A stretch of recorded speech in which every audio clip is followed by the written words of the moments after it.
ठीक है, तो आज का ये मेरे ख्याल से परसेंटेज का लेक्चर नंबर 3 है ना, परसेंटेज का ये लेक्चर नंबर 3 है। और ऑलरेडी हमने लगभग 32 या फिर 34 पे 32 क्वेश्चन कर चुके हैं ना हम। 36 कर चुके हैं, 36 क्वेश्चन कर चुके हैं। Yes sir. अब आगे चलते हैं क्वेश्चन नंबर 37।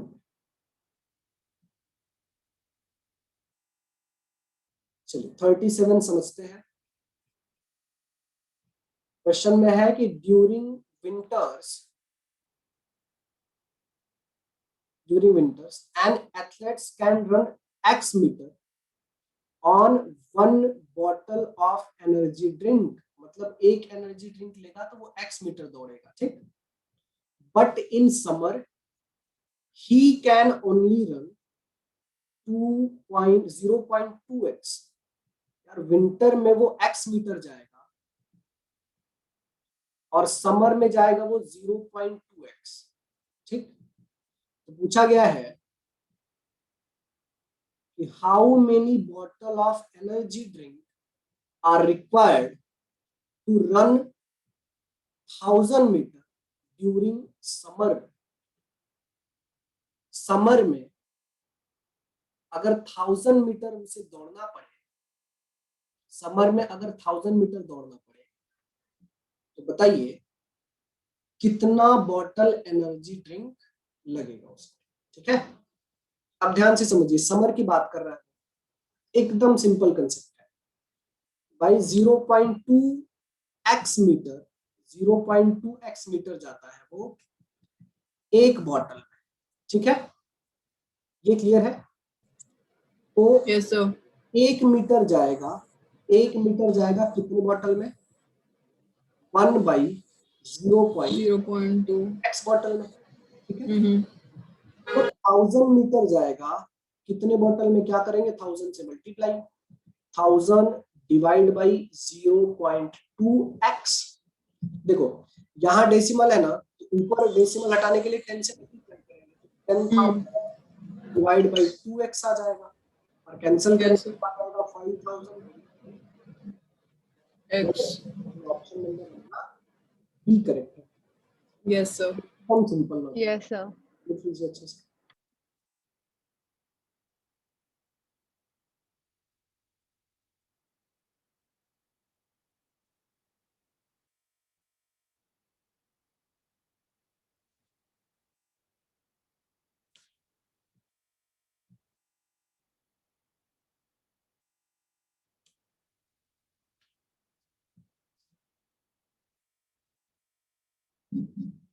ठीक है,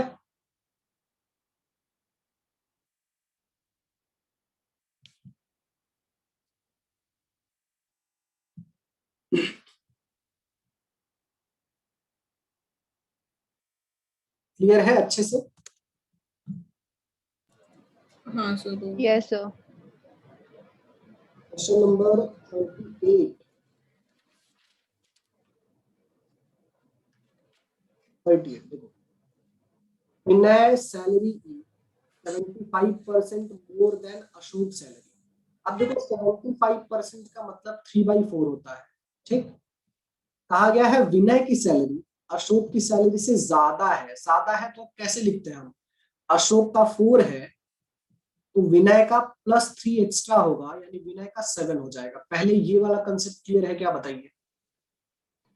अच्छा हाँ सर, मेरे को एक और डाउट था कि मैं क्वेश्चन कर रही थी, वो जो 2 एरोज आते हैं 3 लोग वाला, तो मैं वो वहाँ पे सॉल्व कर रही थी। तो उसमें मेरे को एक डाउट है कि जैसे इसमें जैसे 3 और 4 है ना, तो मैंने यहाँ पे वहां पे 4 लिख के मैंने -1 इधर कर दिया इंस्टेड ऑफ राइटिंग इधर और प्लस उधर करने के। हाँ वो मेरा भी हुआ था एक क्वेश्चन में।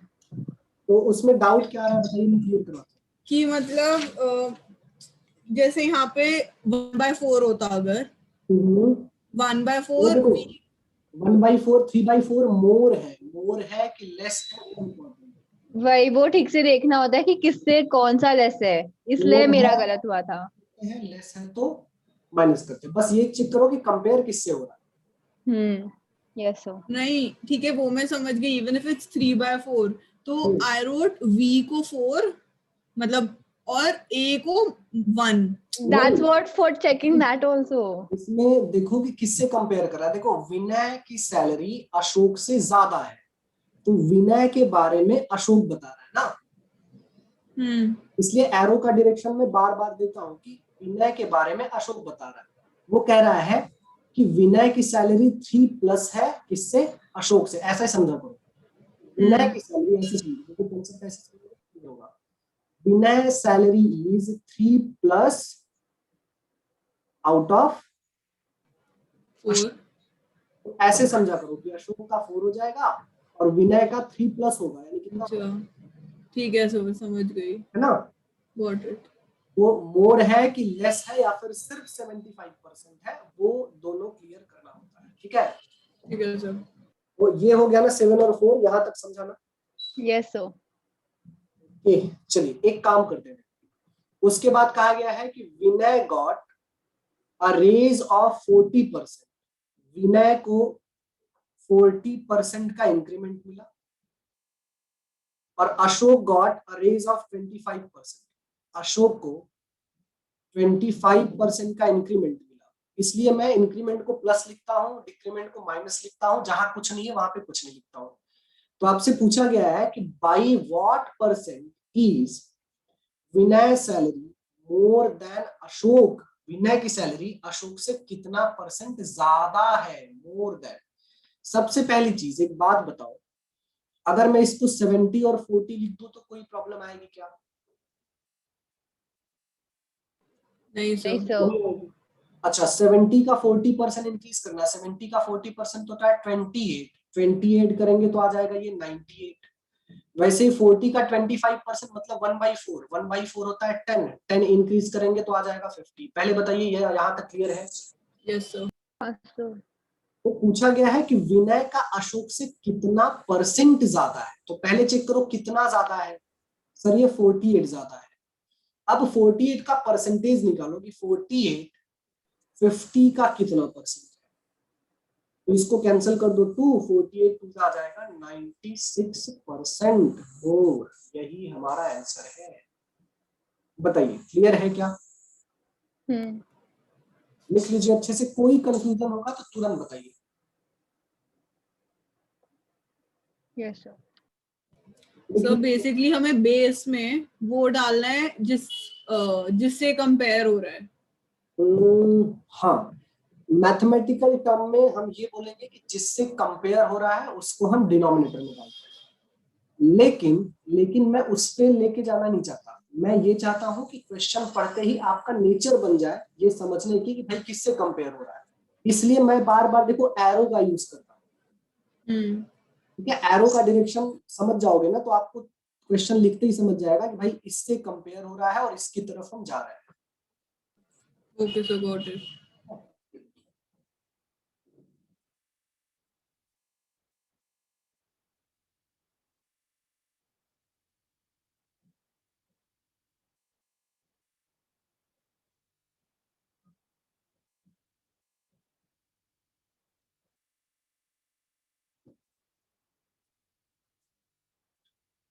क्लियर है? लिख लीजिए।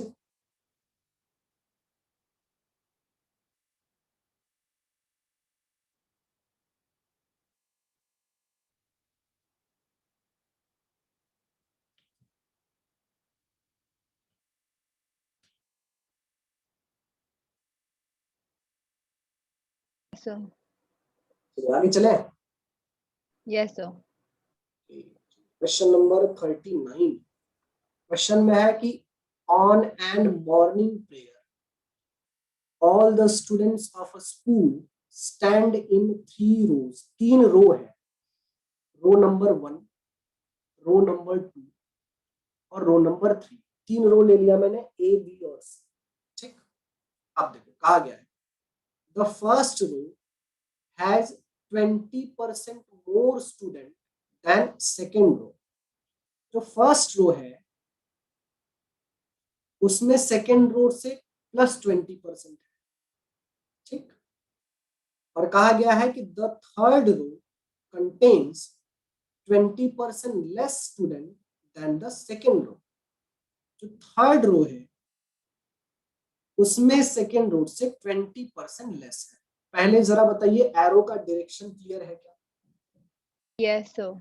अब देखो इसमें क्या होगा कि आप अगर b की वैल्यू को अज्यूम कर लो तो वो a के बारे में भी बता देगा और c के बारे में भी। सी के बारे में भी। तो मतलब यहाँ पे मुझे क्या हो रहा है, सिर्फ एक ही नंबर अज्यूम करना पड़ रहा है। इसके पहले वाले क्वेश्चन में क्या था, वहां पे फ्लो बराबर नहीं बन रहा था। यहाँ पे अगर b आपने अज्यूम कर लिया तो a पे भी पहुंच जाओगे और c पे भी पहुंच जाओगे। तो b को डायरेक्टली 100 अज्यूम कर लो। अगर b 100 है तो a 20% ज्यादा होगा मतलब 120 हो जाएगा, और c 20% लेस होगा मतलब 80 हो जाएगा। पहले बताइए यहाँ तक क्लियर है? Yes sir. तो इसके पहले क्वेश्चन में क्या होता था कि आपको दो नंबर अज्यूम करना पड़ता, इसलिए वहां पे एरो का डायरेक्शन अलग अलग था। यहाँ पे एक ही नंबर अज्यूम करोगे तो आपको दोनों टर्म की वैल्यू पता चलेगी। अब यहाँ फ्रैक्शन लिखने की जरूरत नहीं है, ठीक है? यस। आप डायरेक्टली ऐसे कर सकते हो, जरा 20 से कैंसिल कर लो। 20 से कैंसिल करेंगे तो इधर 6 आएगा, इधर 5 आएगा और इधर कितना आ जाएगा? 4। ठीक। तो जब ध्यान देना, जब एक ही नंबर अज्यूम करने पे सारी चीजों के बारे में पता चल जाए तो वहां फ्रैक्शन से जाने की जरूरत नहीं है। चलिए, तो ए बी सी का रेशियो 6, 5 और 4 आ गया। कहा गया है if the total number of student in all row is 300, total 300 है, तो पूछा गया then find the number of student in the first row. एक काम कीजिए, टोटल रेशियो देखिए कितना है, 6 + 5 + 4 यानी कितना हो जाएगा? 15। और इसे 15 300 है। 300 कितने टाइम का रिलेशन है? 20 time. 20 times sir. 20। First row को भी हम बनाएंगे 20 time, 60 Yes sir. 120 sir. Yes sir. हाँ बहुत बहुत ध्यान से लिख लीजिए और समझ लीजिए, बिल्कुल अच्छे से क्लियर कर लीजिए।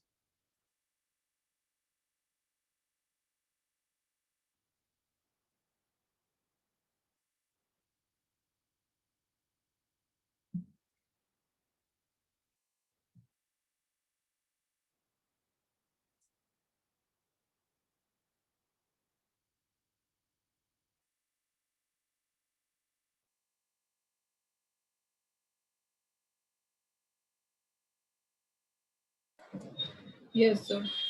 ये है, हाँ sir. ऑफ कर दें? Yes sir. क्वेश्चन नंबर 40 पे चलते हैं, तो समझो। An ore contains 20% of an alloy that has 50% copper. Other than this, in the remaining 80% of the ore, there is no copper. How many kilogram of the ore are needed to obtain 10 kg of pure copper? सबसे पहली चीज बताइए कि ओर का मतलब क्या होता है? सर कॉम्बिनेशन हाँ सबका। ओर का मतलब मेटल का मिक्सचर, ठीक है? मेटल का क्या? मिक्सचर। मिक्सचर, ठीक है? कहा गया है कि 20% अलॉय ऐसा है उसमें जिसमें 50% क्या है? कॉपर। कॉपर है। कॉपर है। और कहा गया है कि बाकी रिमेनिंग 80% ऐसा है जिसमें क्या है? कॉपर नहीं है। पर है ही नहीं। तो अब देखो यहाँ पे कितने टाइप का डिस्ट्रीब्यूशन हो रहा है। जो ओर है, हमारा ओर है, उसमें अलॉय 20% में अलग चीज बताई गई है, और दूसरा जो बचा हुआ 80% है उसमें अलग चीज बताई गई है। यस उसमें सर। ये बताया गया है कि कॉपर और दूसरा कंटेंट क्या ले सकते हो? एल्यूमिनियम। और दूसरा कुछ भी दूसरा कंटेंट को व्हाट एल्यूमिनियम। एल्यूमिनियम। ठीक है, यस सर। देखो सबसे पहली चीज समझो बड़े ध्यान से, ये जो 20 और 80% है ना, इसको परसेंटेज में लिखो ही मत। इसको जनरली मैं अगर ऐसा लिख दूं, फ्रैक्शन में हाँ इसको जनरली अगर मैं ऐसा 1/5। 4 आ जाएगा ना, तो इसको 10 और मैं 40 लिखता हूँ, कोई प्रॉब्लम है? नहीं सर। नहीं सर। नहीं है। या फिर आप 20 और 80 भी लिख सकते हैं, कोई दिक्कत नहीं है। अब देखो जो ये वाला अलॉय है उसमें 50% कॉपर है भाई। 50% कॉपर का मतलब क्या, 5 कॉपर हो जाएगा और बाकी का 5 क्या होगा, एल्यूमिनियम होगा। यहाँ तक क्लियर है? Yes sir. हाँ सर। और बाकी जो 40 वाला और होगा उस अलॉय में आ गया there is no copper. No copper का मतलब कॉपर 0 है, बाकी 0 का पूरा 40। एल्यूमिनियम। ठीक है, यस सर। इसका मतलब क्या है, इसका मतलब ये कह रहा है, आपसे पूछा गया कि how many kilogram of the ore are needed to obtain 10 kg of pure copper. मुझे 10 kg प्योर कॉपर चाहिए। बड़े ध्यान से मेरी बात को समझिए, यहां पे कॉपर कितना मिला है मुझे ओर में, 5। ओर में टोटल कॉपर कितना मिला, 5 + 0 कितना, सिर्फ 5 सर। 5 तो पर ये kg। केजी में है। हाँ केजी में, मान लीजिए 5 kg है, ठीक है, हाँ 5 kg मान लीजिए, 5 kg मुझे कॉपर मिला है, कितने केजी ओर में, 10 नहीं 50 केजी। 50 10 + 40 हाँ 50। 50 kg, ठीक है, यानी कितने टाइम है, 10 टाइम्स। 10 टाइम। आपको कितना चाहिए, हमको चाहिए 10 ही। 10 हाँ केजी। 10 kg। तो बताइए 10 kg कॉपर 100। 10 टाइम बना लो, क्या जाएगा, 100 सर। वही हमारा है ना। हाँ हाँ सर। एक बात मेरी अब ध्यान से बहुत समझो, आप देखो आप लोग जब रिवीजन करना शुरू करते हो ना, तो देखो क्या कंफ्यूजन आता है। ये जो क्वेश्चन मैंने आपको समझाया है, ये आपको सिर्फ समझ में आया है, इसका मतलब ये नहीं है कि आप इसे खुद सॉल्व कर सकते हो। Yes sir. मतलब आप वो 3 घंटे की मूवी आपने देखते हो ना, कि वो हमारा इमोशन उसके साथ जुड़ तो जाता है, लेकिन हम वो नहीं होते ना, वो जो फील करता हाँ है। सर। हाँ सर वही होता है। हाँ तो उसके लिए मतलब ये मेरा सॉल्यूशन है, इसमें सिर्फ आपने समझने तक का दिमाग लगाया है। आपको उस लेवल पे पहुंचना है कि आप खुद इसे सॉल्व कर लो। उसके लिए कम से कम 3 टाइम्स का रिवीजन चाहिए। जब आपको पता चल जाएगा ना कि पहले ये स्टेप आएगा, फिर ये आएगा, फिर ये आएगा, तब जाके अच्छे से समझ पाओ। हाँ तो सर। 3 टाइम्स का रिवीजन का टाइम है हमारे पास कैट के पहले। निकालना पड़ेगा। मैं बताऊं, एक्सपर्ट बनने का सिर्फ एक ही हथियार है, वो है रिवीजन। इसके अलावा दुनिया में कोई हथियार नहीं है, यस सर। इसके अलावा कोई ऑप्शन ही नहीं है। जैसे दिन भर में एक बात बताओ, 2 घंटे की क्लास में हम 20+ क्वेश्चन सॉल्व करते हैं, कभी कभी हाँ सर। यहाँ तो 2 घंटे गया, लेकिन रिवीजन में कितना जाता है, 1 घंटा। एक 30 मिनट। सर 1 घंटा ज्यादा जाता है। 1 घंटे मान लेते हैं, 1 घंटे आप कैसे करते हो, क्वेश्चन देखते हो, खुद से सॉल्व करते हो, नहीं होता तो मेरा देखते हो, दूसरी यस बार सर। आता है 30 मिनट, और हाँ। तीसरी बार 20 क्वेश्चन 15 मिनट में हो जाते हैं। हाँ सर। वहां तक तो पहुंचना पड़ेगा। सर। तो हमें एक ही दिन में ये सब करना है या फिर कितने कब करना है? 24 आवर्स, विदिन 24 आवर्स करना होता है। जब 3 बार? हाँ अच्छा। 24 आवर्स के बाद करोगे ना, तब तो आपको कुछ समझ में नहीं आएगा कि सर ने बोला क्या था। अभी क्या है कि जब आप पहली बार करोगे तो आपके दिमाग में ये रहेगा कि सर ने ऐसा ऐसा बोला था, ये समझाया था, क्योंकि आप सारी चीजें लिख नहीं सकते हो ना। हाँ सर। इसमें लिखने का काम 50% है और समझने और सुनने का काम 50%। लेकिन जब आप revision करते हो ना, तो लिखा हुआ तो 50% दिखाई देता है और समझने सुनने वाला तो गायब हो जाता हाँ सर। है। इसलिए रिवीजन जरूरी है within 24 hours. Yes sir. Sir हमारा ऐसे शेड्यूल ही नहीं बैठ रहा है ऐसे दूसरे सब्जेक्ट्स का। शेड्यूल बिठाइए आप, शेड्यूल तो बिठाना पड़ेगा ना। Yes sir. आप सबसे पहले बताओ आपके पास दिन में कितने घंटे का टाइम है? सो टाइम है, हमने कैट को ही डिवोट किया है, मतलब पर तो पूरा टाइम कैट को ही दे दो। देखो मैं सीधी सीधी बता रहा हूँ, जिस काम में जितना एफर्ट्स दोगे उतना ही रिजल्ट मिलेगा। आधा अधूरा एफर्ट्स दोगे, आधा अधूरा रिजल्ट मिलेगा। वही हो रहा है। 100% 100% रिजल्ट मिलेगा। तो आप डिसाइड करो कि आपकी पूरी एनर्जी जो सोने के बाद आप कलेक्ट करते हो वो पूरे दिन भर में जाना कहाँ है। तो सोने से हमारा एनर्जी कलेक्ट होता है, खाने से वो मिलता है, जब सोते हैं तो वो एक जगह कलेक्ट हो जाता है, सोने के बाद कलेक्ट हो जाता है। जैसे ही आंख खुलती है ना तो वो एनर्जी जाने लगती है। अब आप सोचो कि उसको 10 जगह डाइवर्ट करना है या फिर एक ही जगह करना है। एनर्जी का यही सिद्धांत है पूरी दुनिया में, एनर्जी का यही प्रॉपर्टी है, इसी तरीके से डिस्ट्रीब्यूट होता है। अब आप सोचो कि सर एक मैं थोड़ा सा एनर्जी खाने पे लगा लेती हूँ, थोड़ा सा सोने पे लगा लेती हूँ, थोड़ा सा सोचने पे लगा लेती हूँ, थोड़ा सा डांस करने पे लगा लेती हूँ, थोड़ा सा गाना सुनने पे लगाती हूँ और थोड़ा सा कैट पे लगाती हाँ सर। हूँ। ये तो बड़ी सिंपल सी थियरी है, एनर्जी का सबसे बड़ा थियरी यही है। ये हो गया, ये लिख के हो गया आप लोगों का? नहीं नहीं सर। लिख लो लिख लो लिख लो, ये बहुत अच्छा नहीं लिखा है ये मैंने। लिख लो। नहीं, बात सुनने के चक्कर में मैं रफ कर दूंगा तो फिर मृणालिका चिल्लाएगी, अरे नो सर नहीं लिखा। लिख लो, उसके बाद में बता।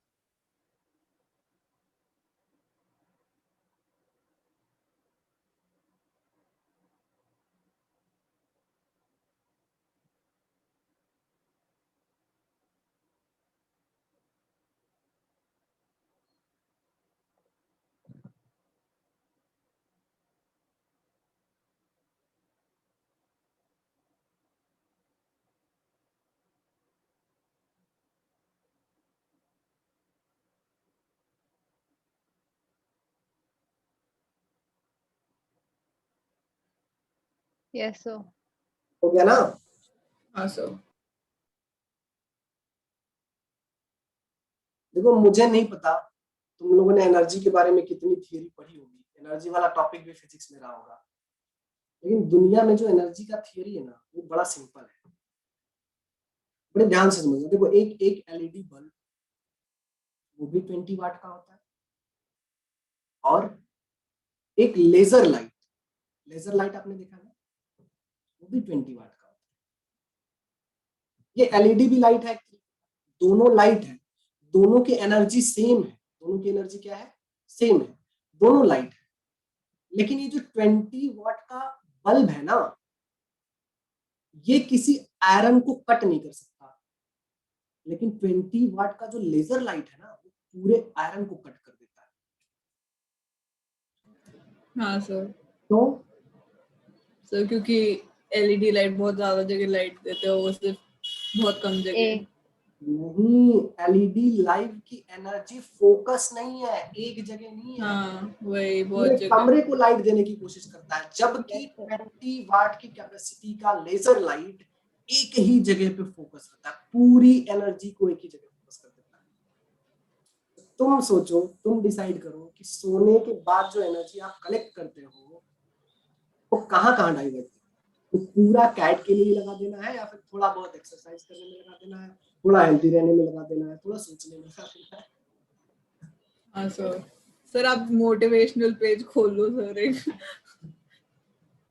रिजल्ट आउटपुट नहीं है ना, मेरा मोटिवेशन का आउटपुट आप दोनों का कैट निकल गया, वही वही मेरा पेज है, वही मेरा चैनल है।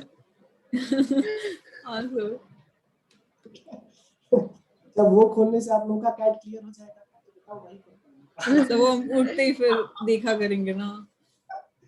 नहीं, देखो अवेलेबिलिटी की सर हम ऐसे मोटिवेशन हमें बहुत है, पर ऐसे अरे ये through out the day motivation ऐसे। नहीं है। देखो सबसे पहले ये मोटिवेशन नहीं है, ये भाई ये एनर्जी की थियरी है जो आप लोगों पे भी अप्लाई होता है।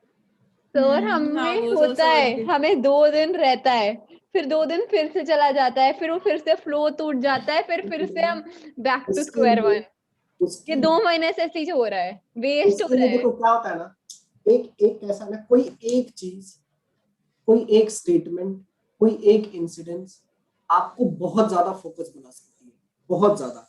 वो इंसिडेंट्स कभी भूलो मत, उसे एक जगह नोट कर लो, उसे बार बार देखो, भूलना है ही नहीं। जैसे कोई चीज मुझे बहुत चुभती है ना, जो मुझे बहुत मोटिवेट करती है, तो मैं उसे जिंदगी भर याद रखूंगा। मैं 4 दिन के बाद भूल जाऊंगा, मोटिवेशन खत्म, क्योंकि मोटिवेशन अपने आप तो नहीं आ रहा है ना, उसका एक जरिया है। वो कुछ भी हो सकता है, कोई एक स्टेटमेंट हो सकता है, हम किसी को फॉलो कर रहे हैं वो हो सकता है, किसी की बात चुभ गई वो हो सकता है। तो जिस चीज से तुम बहुत फोकस हो जाते हो, जिस दिन तुमको ऐसा लगा कि अब कर ही डालना है, वो बात नोट करो और भूलो ही मत, सुबह शाम उसी को रटा करो। क्योंकि रोबोट तो है नहीं ना कि ये वाला बटन दबाया फोकस हो गया, ये वाला बटन दबाया गाने सुन लिए। हाँ सर। तो जो चीज तुमको मोटिवेट करे और फोकस होने पे मजबूर करे, उसे नोट करो और रोज उसी के बारे में सोचो। Yes sir. तुमको पता है मतलब हम लोगों का जो बैकग्राउंड है वो लगभग 1918 से मुंबई का है। मेरे दादाजी के दादाजी थे, वो ब्रिटिश गवर्नमेंट में डिस्ट्रिक्ट मजिस्ट्रेट थे कुलाबा में, ठीक। उसके बाद उनके जो बेटे हुए, मतलब मेरे जो दादाजी थे, वो ब्रिटिश आर्मी में थे, 15 साल ब्रिटिश आर्मी में थे और 15 साल इंडियन आर्मी में थे। तो हुआ ये कि हम लोग का जो रूट सिटी था, मतलब हम लोग का जो रूट सिटी है वो वाराणसी है। तो हम लोग का 1918 के बाद से तो वहां कॉन्टेक्ट ही खत्म हो गया ना। अब वहां पे हमारा 4000 बिस्वा जमीन था। 4000 बिस्वा मतलब जिसमें पूरा का पूरा आधा पिंपरी चिंचवड़ आ सकता है, ठीक है। तो मैंने एफर्ट्स लिया, मैंने सोचा कि यार ये 4000 बिस्वा जमीन मुझे कैसे भी छुड़ानी है। तो मैं डिस्ट्रिक्ट मजिस्ट्रेट को मैंने लेटर लिखे, वहां का एसडीएम है, वहां का तहसीलदार है, मैंने लेटर लिखा, मैंने कार्रवाई करवाई, लेकिन कोई सुन ही नहीं रहा था। तो मैंने क्या किया पता है? तो मैंने 2017 में एक एग्जाम क्वालिफाई किया, वो है असिस्टेंट डिस्ट्रिक्ट मजिस्ट्रेट का। और तुम यकीन नहीं करोगे, जिस दिन मेरी पहली ज्वाइनिंग थी ना, मैंने सिर्फ इसके लिए ही ऑर्डर निकाला। मैंने सारे रिकॉर्ड निकाल के रखे थे कि मैंने इतने लेटर लिखे, तुमने कार्रवाई क्यों नहीं की, तुमने एक्शन क्यों नहीं लिया। और जिस दिन ये पोस्ट मेरे पास था ना, 5 दिन के अंदर उन्होंने 100 साल पुराना रिकॉर्ड निकाला, सारी जमीन का बैरिकेटिंग किया और उसे मेरे नाम पे किया। तो ये जो एडीएम की पोस्ट है ना, वो कहां से आ रही है? ये 420 जमीन से आ रही है। तो जिंदगी में कोई एक चीज तो होती है तो मेरे को गूज़बम्स आ रहे हैं ऐसे। और मैं यकीन के साथ कह सकता हूँ, मतलब यार 4000 बिस्वा जमीन कोई कैसे छोड़ सकता है? आप लोगों का भी रूट यहाँ प्रॉपर पुणे का तो होगा नहीं, क्योंकि प्रॉपर पुणे का कोई इतिहास ही नहीं है। पुणे में जो पेशवाई है वही प्रॉपर पुणे की है। बाकी आप सबका रूट कहाँ है? पंजाब। पंजाब। बैंगलोर। तो अगर कभी ऐसा हो जाएगा ना कि अगर वहां से मोटिवेशन आ रहा है, तो मैं उसे ही पकड़ के रखूंगा ना, वो थोड़ी छोड़ सकते हैं। क्योंकि कल को मुझे छोड़ना पड़ गया, मुझे मुंबई छोड़ना पड़ेगा, तो मेरा रूट है। तो ये जो एडीएम बनने का जो मोटिवेशन है ना, वो यहाँ से आता है। Yes sir. मैंने अपनी जमीन छुड़वाई और 6 महीने बाद मैंने रिजाइन दे दिया। मैंने बोला कि मुझे ये जॉब नहीं करनी है।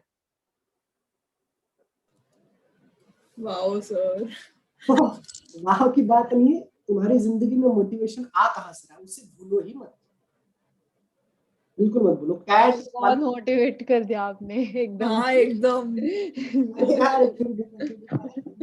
कुछ लॉजिकल टर्म में क्वाइन कर लिया ना, तो वो मोटिवेशन है ही नहीं। ये तो एक जनरल चीज है। जैसे एक बात बताओ, इंसान बोलता है ना कि यार मेरी रनिंग बहुत फास्ट नहीं है, मैं डाइटिंग नहीं कर सकता, मैं सुबह दौड़ नहीं सकता। उसके पास एक बहाने है ना कि यार मैं तेज नहीं दौड़ सकता। लेकिन अगर गलती से उसे कुत्ता दौड़ा ले, तो आदमी चाहे जितना मोटा हो, अगर वो 200 केजी का है ना, पूरी ताकत से भागेगा। हाँ सर।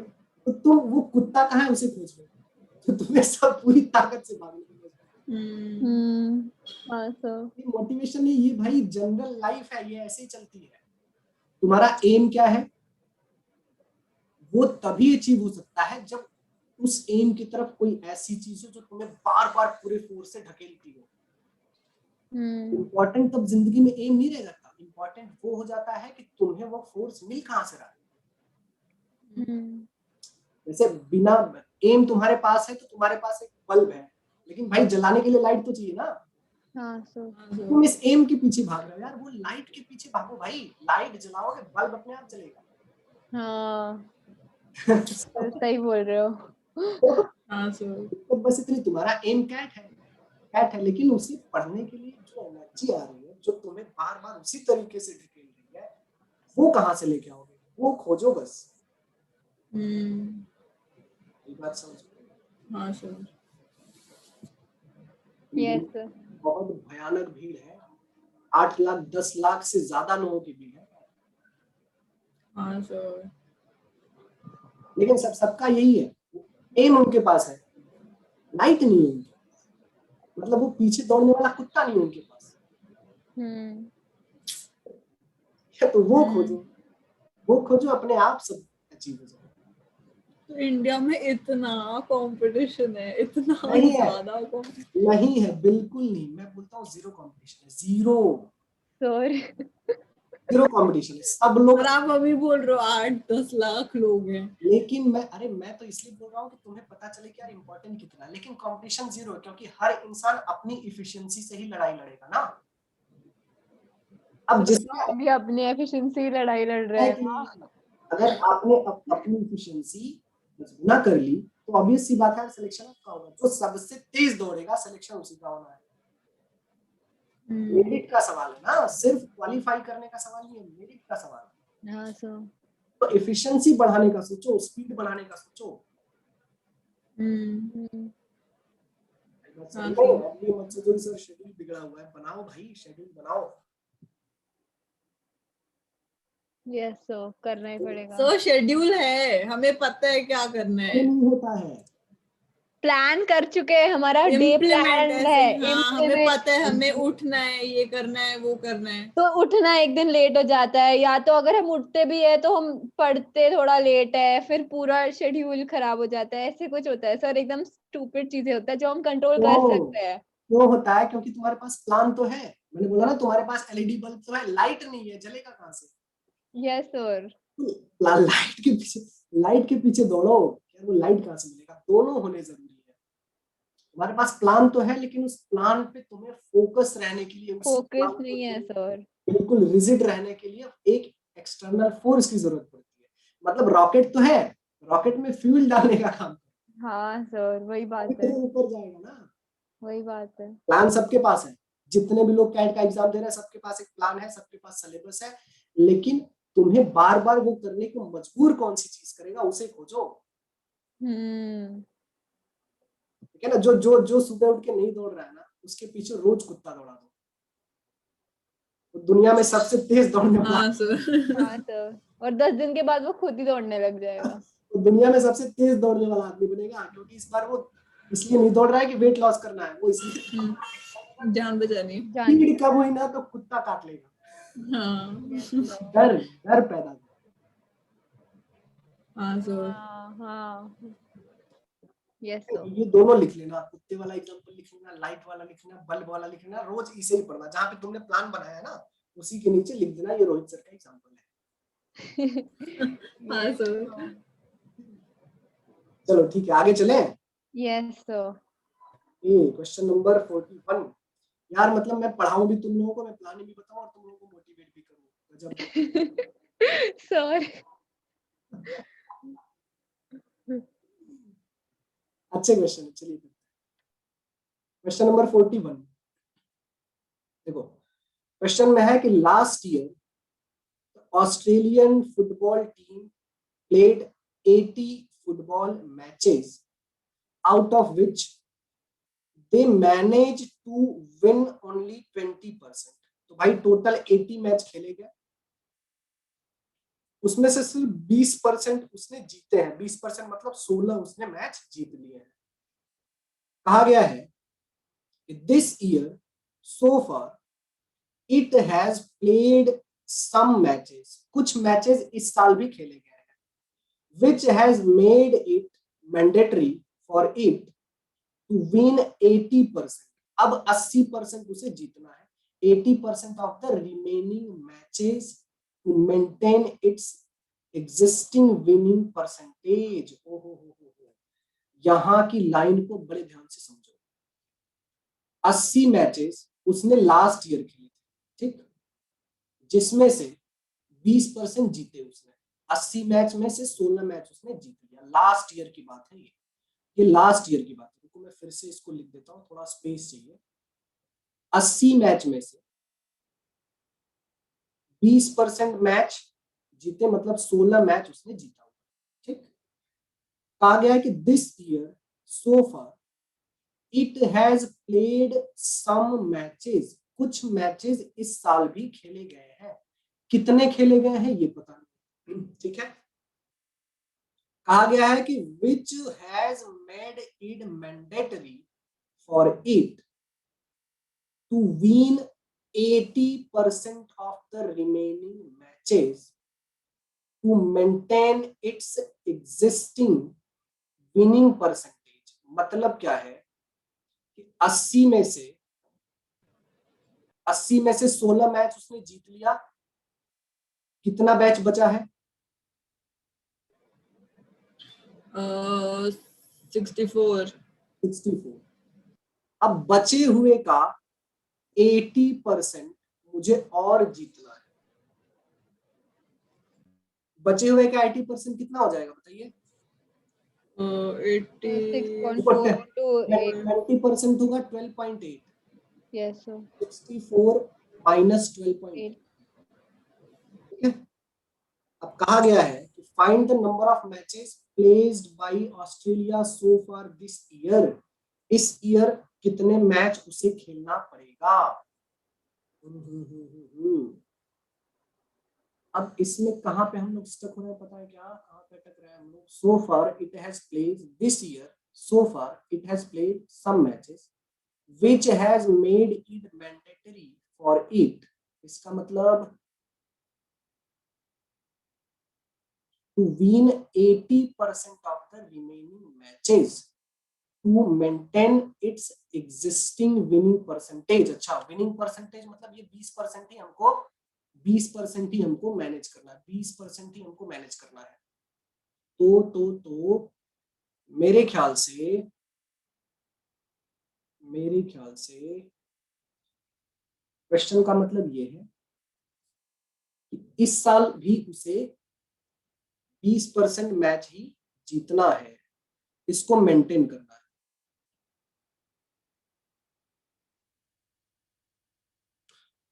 कहां तक क्वेश्चन की वर्डिंग्स, इसमें कॉमा वगैरह कहीं है क्या? This year so far it has played some matches, कुछ मैचेस उसने खेले।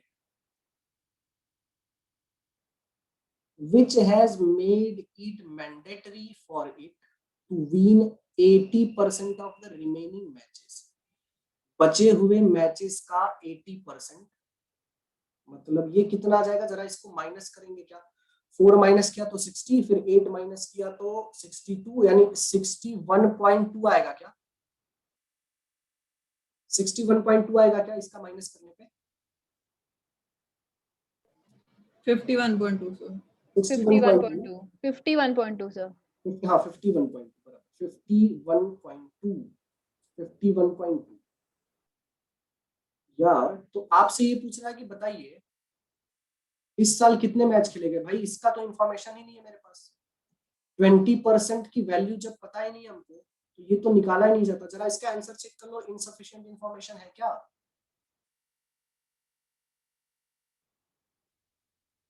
जरा बताइए आंसर इसका।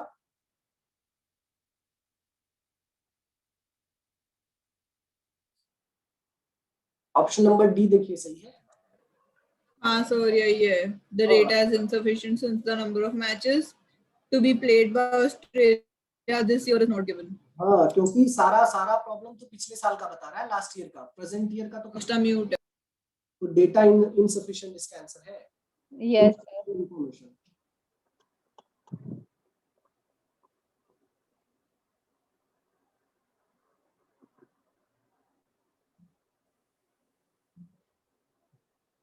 ठीक है, लिख लीजिए।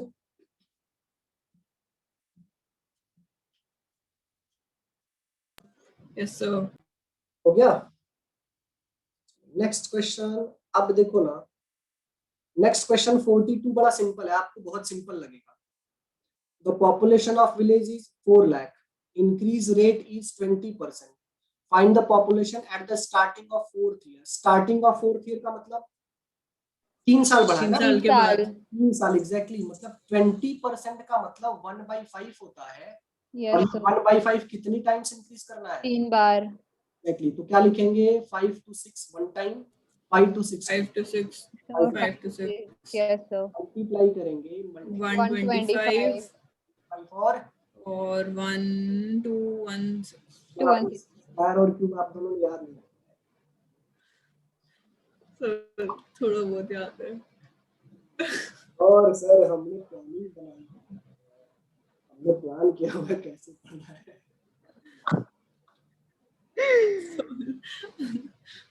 बड़ी अच्छी बात है, चलिए ठीक है। तो प्रेजेंट का दिया गया है 4 लाख, इक्वेट कर देते हैं सर। 125 में 4 लाख इक्वेट करते हैं, ठीक है। देखो ये जो 125 है ना, वो 1000 को 8 टाइम कैंसिल करता है। 125,000 का मतलब ये 3 जीरो को 8 टाइम कैंसिल करेगा, तो ये हो जाएगा 8 4 जा 3200 टाइम। समझे आप दोनों कि मैंने कैसे कैंसिल किया? Yes sir. अब ये 3200 टाइम है, तो जरा इसको भी 3200 टाइम बना लीजिए। देखो डबल जीरो तो ऐसे ही आ जाएगा, 32 6 कर दो। देखो 2 6 12, लास्ट में 200 आना चाहिए। कौन से ऑप्शन में लास्ट में 200 है? सी और डी में है। अच्छा मल्टीप्लाई कर लो, कोई दिक्कत नहीं है।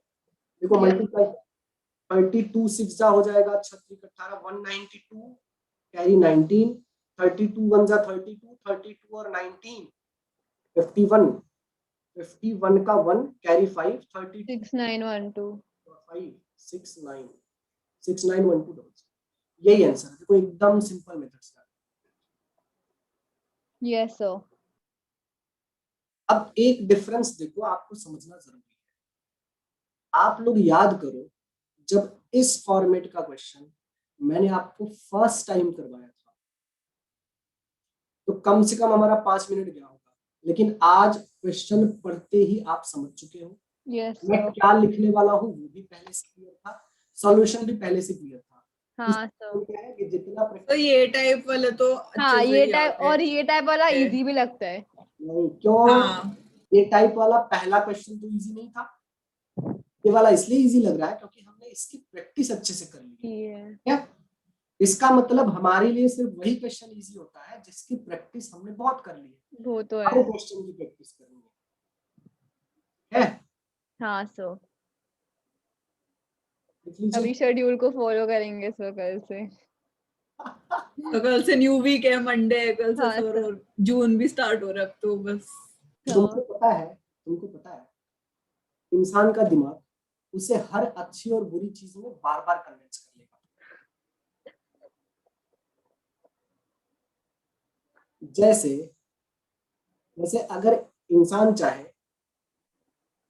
तो उसके हिसाब से ड्रिंक करना बहुत बुरी चीज है, उसके लिए भी कन्विंस हो सकता है। और कुछ इंसान ऐसे भी मैं जानता हूँ जो ड्रिंक करने के लिए आपको 50 लॉजिक दे सकते हैं और बोलते हैं कि बहुत अच्छी बात है, कोई बुराई नहीं है।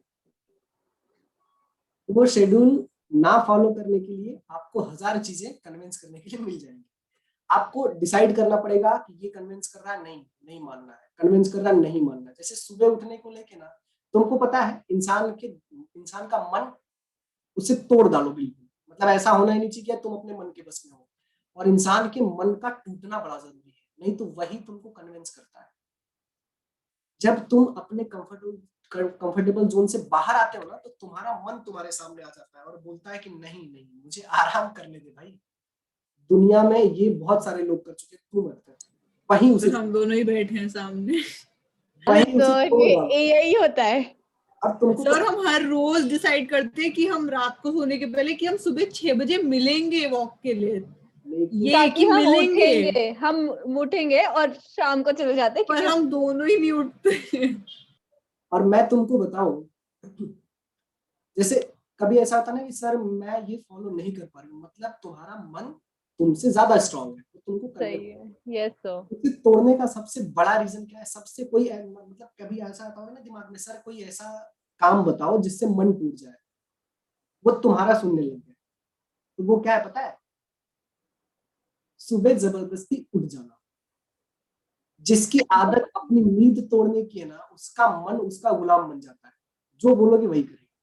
वही सर, अगर वही। तुमने, मैं बताऊं ना, अगर तुम सुबह उठना सीख गए ना, तो 99% तुम्हारा मन तुम्हारे कंट्रोल में आ जाएगा हर वही चीज। सर, ये हमने नोटिस किया है, पता है, जब भी हमने सीरियसली सुबह उठ के हमने 6 बजे अगर हम उठते भी है, हम गए वॉक पे, और उस दिन हमारा प्रोडक्टिव इतना दिन हुआ ना, हमें एक्चुअली पढ़ने का मन किया। पर जिस दिन हम लेट उठते हैं, हमारा सब लेट, हम हमें पूरा लगता है कि ऑलरेडी होता है। लेट हो गया है, अब क्या हाँ, क्या ऐसे। पूरा दिन होगा ही नहीं सब कुछ जो हमने प्लान किया था। नहीं ऐसे वो, खुद को कन्विंस कर लेते हैं कि नहीं, जितना होगा ना उतना भी नहीं होता। अच्छा वो आधे घंटे का लेट भी तुमको बहुत चुभेगा कि अरे यार आधे घंटे भी लेट हो गया। उसका रीजन तुमको बताया, मतलब देखो ये सब चीज में मेरी स्टडी बहुत खतरनाक है।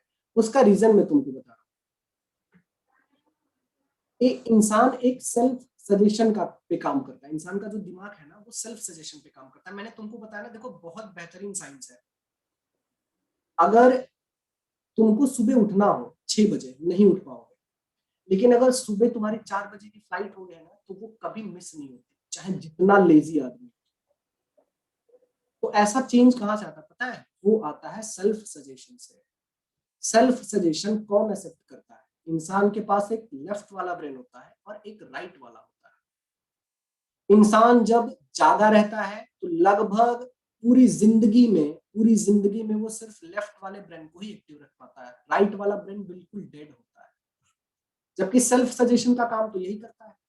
आपको 4 बजे उठना है ना, तो लेफ्ट वाला कुछ नहीं करेगा, ये तो बोलेगा अबे सो जा, दुनिया में बहुत सारे लोग हैं उठने वाले, कुछ नहीं बिगाड़ पाया कोई। राइट वाला ब्रेन आपको सेल्फ सजेशन लेता है और आपको सुबह उठने के लिए मजबूर करता है। अब प्रॉब्लम यह है कि सर राइट वाला ब्रेन तो डेड है, लेकिन वो 24 घंटे डेड नहीं होता।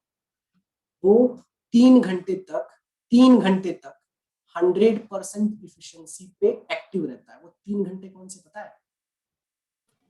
सुबह 3 से 6 का टाइम। सुबह 3 बजे वो 100% रहता है, 4 बजे वो 50% हो जाता है, 5 बजे वो 20% हो जाता है, और 6 बजते बजते डेड हो जाता है। तो अगर 3 से 6 के बीच में आप उठ गए ना, तो आपका दिमाग ऑटो सजेशन लेने लगता है। आज उठ गए ना, तो कल फिर से आपको उतना ही मोटिवेट कर देगा, कल सुबह फिर से उठ जाओगे। अब उसमें लगभग 25 दिन तक लगभग लेफ्ट वाला आपको कन्विंस करेगा कि भाई सो जा, भाई सो जा। लेकिन अगर ये 55 डेज आपने मैनेज कर लिया ना, तो एक हैबिट बन जाती है ऑटो सजेशन की। ऑटो सजेशन बहुत जरूरी है। तो इसलिए 3 से 6 के बीच में उठना जरूरी है, ताकि राइट वाला ब्रेन एक्टिव हो और ऑटो सजेशन एक्सेप्ट करे।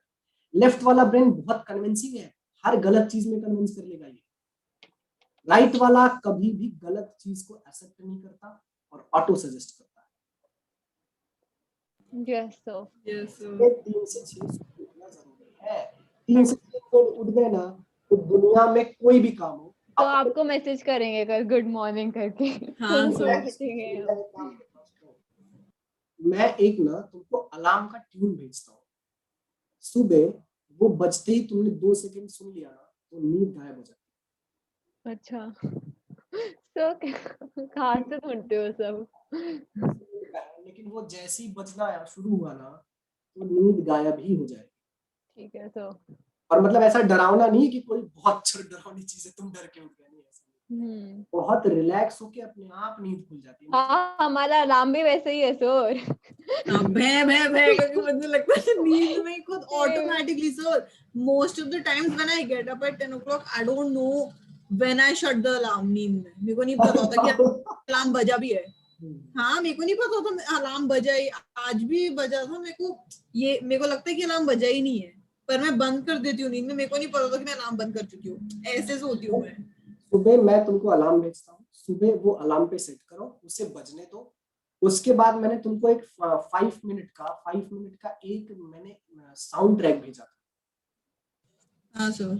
उसे 5 मिनट सुनना है, बहुत रिलैक्स होकर नींद फिर आएगी, गायब हो जाएगी। ठीक।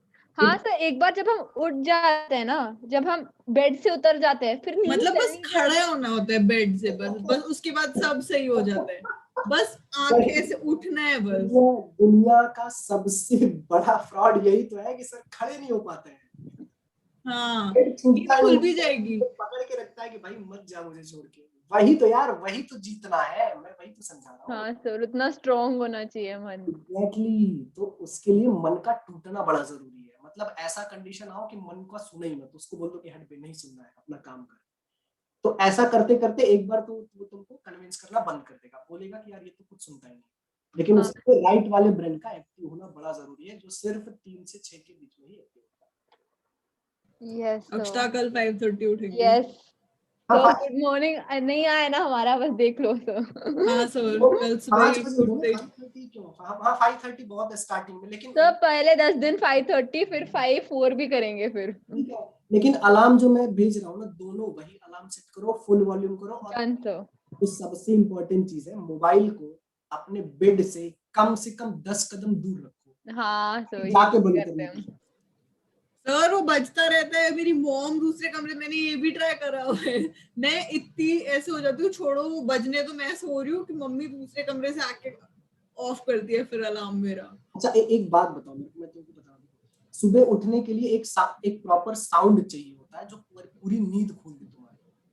वो साउंड ट्रैक मेरे पास है। तुमने कभी ऑब्जर्व किया, तुम रास्ते में बहुत आराम से जा रहे हो और किसी कुत्ते ने जोर से भौंक दिया, तो तुम्हारे पूरी बॉडी में वाइब्रेशन होने लगता है। तुमने नोटिस किया है? हाँ हाँ सर। क्योंकि कुत्ते का भौंकना लगभग 1000 हर्ट्ज के ऊपर का साउंड है। वो कोई वो सुनता है है? अलार्म। हाँ, 1000 हर्ट्ज के ऊपर का साउंड है। नहीं, वो अलार्म नहीं है, वो अच्छा हाँ सर, अच्छा वो हाँ। अलार्म नहीं है, अच्छा। बता रहा हूँ। तो कैसा है ना कि वो हर साउंड आपके ब्रेन पे एक बहुत अजीब तरीके का इम्पैक्ट छोड़ती है। वो पॉजिटिव हो सकता है, निगेटिव हो सकता है। लेकिन सुबह उठने का जो ट्रैक है ना, वो उसे अर्ली मॉर्निंग अलार्म करके ही सेव। वो तुमने ज्यादा से ज्यादा 5 सेकंड भी सुने ना, तो नींद अपने आप खुल जाती है, अपने आप। डन सर, कल से। लेकिन उसमें ये मत बोलना Serious? जैसे आपने बोला था, मैं तो जबरदस्ती सो ही रहूंगी, नहीं खुली मेरी नींद, ऐसा मत करना। नहीं ऑटो नहीं नहीं सर, हमें तो नहीं खुद उठना सर, है। सर खुद हमें कल से डिसाइड किया था आज ही कि हम कल से उठने ही वाले हैं। और जब मन बना लेते हैं ना, तब हो सकता है, मतलब नहीं हमने नहीं किया होता, भी है। नहीं होता, क्योंकि लेफ्ट वाले को तुम सजेशन दे रहे हो, ये बहुत लेजी है। राइट वाले को ऑटो सजेस्ट करो, हाँ सर, राइट राइट। वाले को ऑटो सजेस्ट करो। सुबह उसे 3 से 6 के बीच में उसे ऑटो सजेशन भेजो कि बेटा उठना है। लेफ्ट वाला सही, लेफ्ट वाला तुम्हारा कंफर्टेबल जोन वाला है, वो थोड़ी बहुत तकलीफ नहीं लेना चाहता। Yes sir. तुम जो बोलते हो ना, जैसे अभी हम जो डिसाइड करें यार कल सुबह, ये लेफ्ट वाले को जा रहा है, ये लेफ्ट वाले को जा रहा है, ये प्लानिंग बना रहा है कि अच्छा अच्छा सुबह उठना है, देखता हूँ कैसे उठते हो। राइट वाले को नहीं जा रहा है, क्योंकि ये तो डेड है। हाँ सर। ऑटो सजेशन है ना, ऑटो सजेशन है वो 3 से 6 के बीच में। और कभी कभी ऑटो सजेशन सोने से ठीक पहले का टाइम होता है, मतलब जब तुम आधे नींद में होते हो ना, तब ऑटो सजेस्ट कर दो, हाँ सर। तब सुबह उठ जाओगे। अभी अभी ये सब का कोई मतलब नहीं है, क्योंकि ये बहुत चालाक है, जो लेफ्ट वाला ब्रेन है ये बहुत चालाक है। ये प्लानिंग बना रहा है कि अच्छा अच्छा देखते हैं सुबह कैसे उठते हो। हाँ, ये सब सुन रहा है। हाँ सर। लेकिन सही चलो, बोल रहे हैं सर, बहुत। तुम लोगों का एक अलग ही सेशन लेना पड़ेगा सुबह उठने वाला है। चलो ठीक है, कहाँ तक का क्वेश्चन हमने किया है बताइए? 42 का। 42 सर। 42। चलिए 43 पे आता है, ठीक है। Yes In a sir. conference, out of 200 men, 100 women and 400 children, man है 200, वुमन है 100, और जो चिल्ड्रेन है वो है 400। कहा गया है 10% of man, 20% of woman, 30% of children.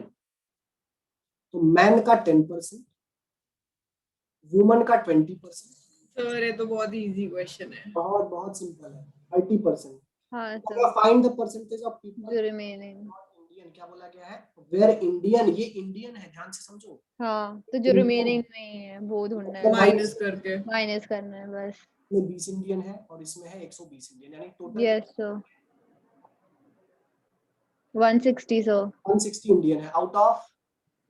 Out of 7। 700। इतने इंडियन नहीं है। Yes sir, 540 out of 700 into, 100 into 100। यही डिवाइड कर लेना। Yes sir. कर लीजिए।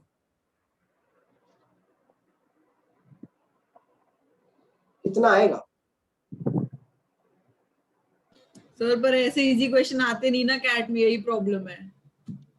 कैट में ये वाले क्वेश्चन नहीं आते, ये तो ऐसा है ना कि ये तो बेसिक। हर क्वेश्चन, हाँ हर क्वेश्चन आपको एक अगले स्टेप तक पहुंचाता है।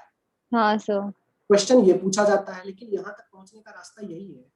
हाँ तो ये आपका थॉट डेवलप कर रहा है, मतलब ये धीरे धीरे चीजों को क्लियर कर रहा है, आपका कंसेप्ट क्लियर कर रहा है, आपके लॉजिक क्लियर कर रहा है। Yes sir.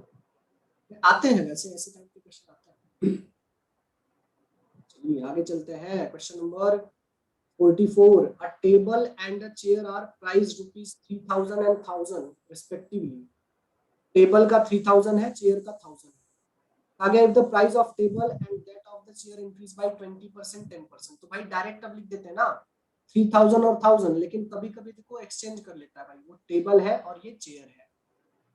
आ गया है कि प्राइस ऑफ टेबल, टेबल 10% बढ़ाना है, 10% का मतलब कितना, सीधे 300 लिखता हूं मैं, और चेयर का 20% बढ़ाना है, 20% बढ़ाने का मतलब डायरेक्टली 200 लिखता हूं मैं। तो पूछा गया है then the price of 10 table and 20 chair, 10 table और 20 चेयर, बताओ इसका प्राइस हो जाएगा देखो 3,300 और इसका प्राइस हो जाएगा 1,200।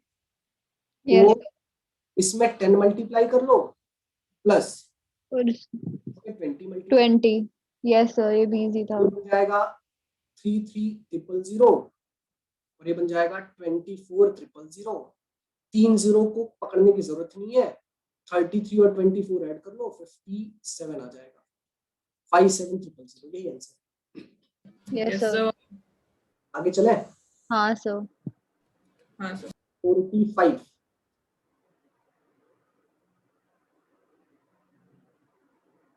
तो ध्यान से समझो, ये अच्छा question. Out of the total production of aluminium from bauxite, out of total production of aluminium from bauxite and ore of aluminium, 30% of the ore gets wasted, 30% ore waste हो गया, ठीक, and out of remaining ore only 30% is pure aluminium, तो 30% तो waste हो गया और बचे हुए में से सिर्फ 30% प्योर एल्यूमिनियम है। तो पूछा गया if the pure aluminium obtained in a year from a mine of bauxite was 42,000 kg, then the quantity of bauxite mined from the mine in the year is, बड़ा सिंपल क्वेश्चन। देखो जो bauxite का ओर है ना,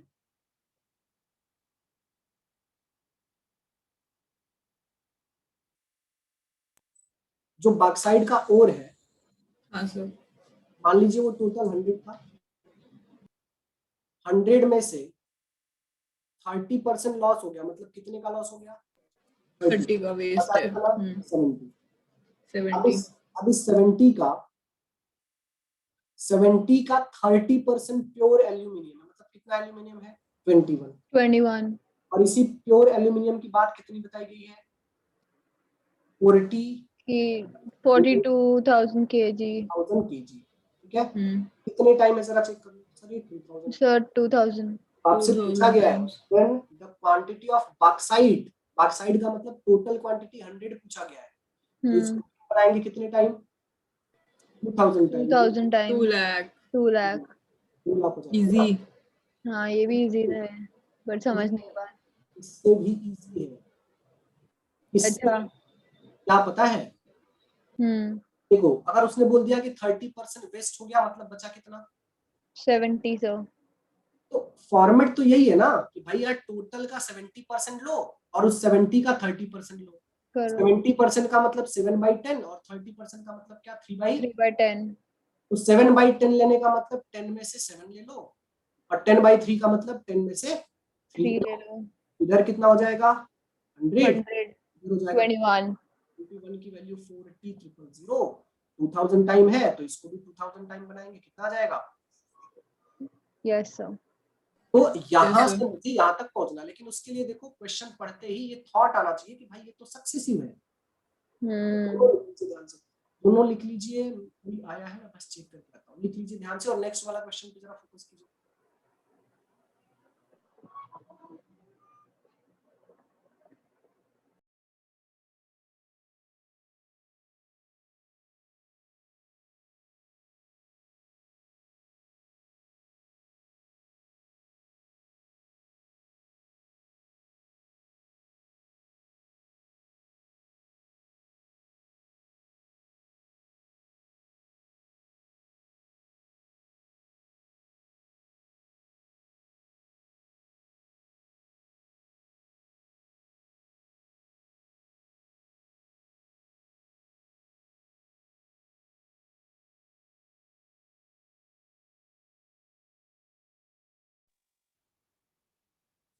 clear है?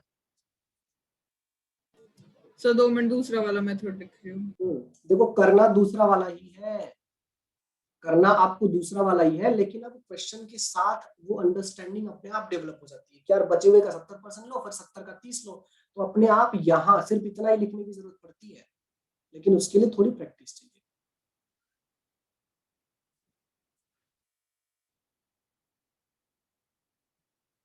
सो पहले वाले में 10 और 3 आना चाहिए ना वैसे।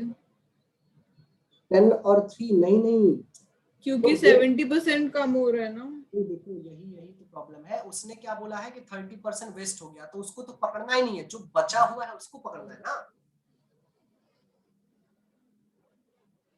अच्छा अच्छा अच्छा अच्छा अच्छा अच्छा, हाँ।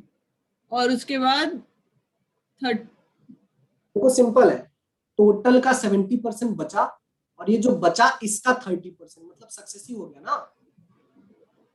तो पहले 30% कम हुआ और फिर है ना, 30% काउंट ही नहीं मतलब कर रिड्यूस करा ना, मतलब वही बात है। वेस्ट हो गया 30%। हाँ वो मैं समझ गई, मतलब when you see it in successive terms तो इट्स 30% रिडक्शन बेसिकली। तो 70% पे आना है, 30% वेस्ट हो गया उसे। हाँ अब जो हाँ बचा हुआ है ना वो 70% होगा, हाँ और उस 70% का फिर से 30%। मतलब समझो मेरी बात, क्वेश्चन में वो आपको लिख रहा है 30%, लेकिन आपको समझना है कितना उसको, 60 70। बस ये देखो कि इसको पकड़ना है। और तो देखो इसको क्या हो गया, अभी से इसको 60 कहाँ से आ गया हमारा। आपने तो बोला 30 और 30 नहीं बोला आपने। अपने लास्ट में क्या बोला था, इसलिए मैं कंफ्यूज हो गई, क्लियर ही था मेरे को।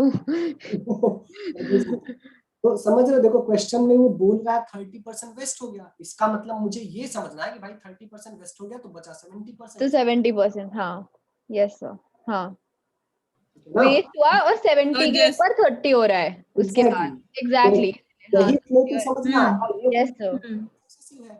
Yes sir. वो सर समझ में आ गया, जो नीचे सेकंड वाला वे है जिसमें 10 और 7 है और 10 और 3 है, तो जो 10 और 7 है वो 30% रिड्यूस हुआ है, तो 3/10 रिड्यूस हुआ है, तो 10 फिर 3 रिड्यूस हुआ तो 7 हो गया है। फिर देखो फिर उस पे जाना ही नहीं है, फिर से मेरी बात को समझो, पहली लाइन वो क्या बोल रहा है कि हाँ 30% वेस्ट हो गया तो 70% बचा है, और फिर 70% में से 30% 21 है, वो भी मेरे को समझ में आ गया, वो मेरे को आ गया समझ में। वही तो है क्वेश्चन। देखो पूरा क्वेश्चन क्या कर रहा है, आप देखो पूरा क्वेश्चन क्या कर रहा है, मैं फिर से बताता हूँ। अब एकदम शॉर्ट में पूरा क्वेश्चन क्या बोल रहा है, सर आप सिर्फ सेकंड वाला वे से बताओ। टोटल का 70% लो और जो आएगा उसका 30% लो, तो ये तो सक्सेसिव हो गया ना। तो वो हो जाएगा 7/10। हाँ मतलब 10 में से 7 लेना है और 30% मतलब 10 में से 10 में से 3 लेना है। हाँ सर। ठीक है सर। समझा ठीक है, नहीं समझा? हाँ सर सक्सेसिव है, सक्सेसिव है।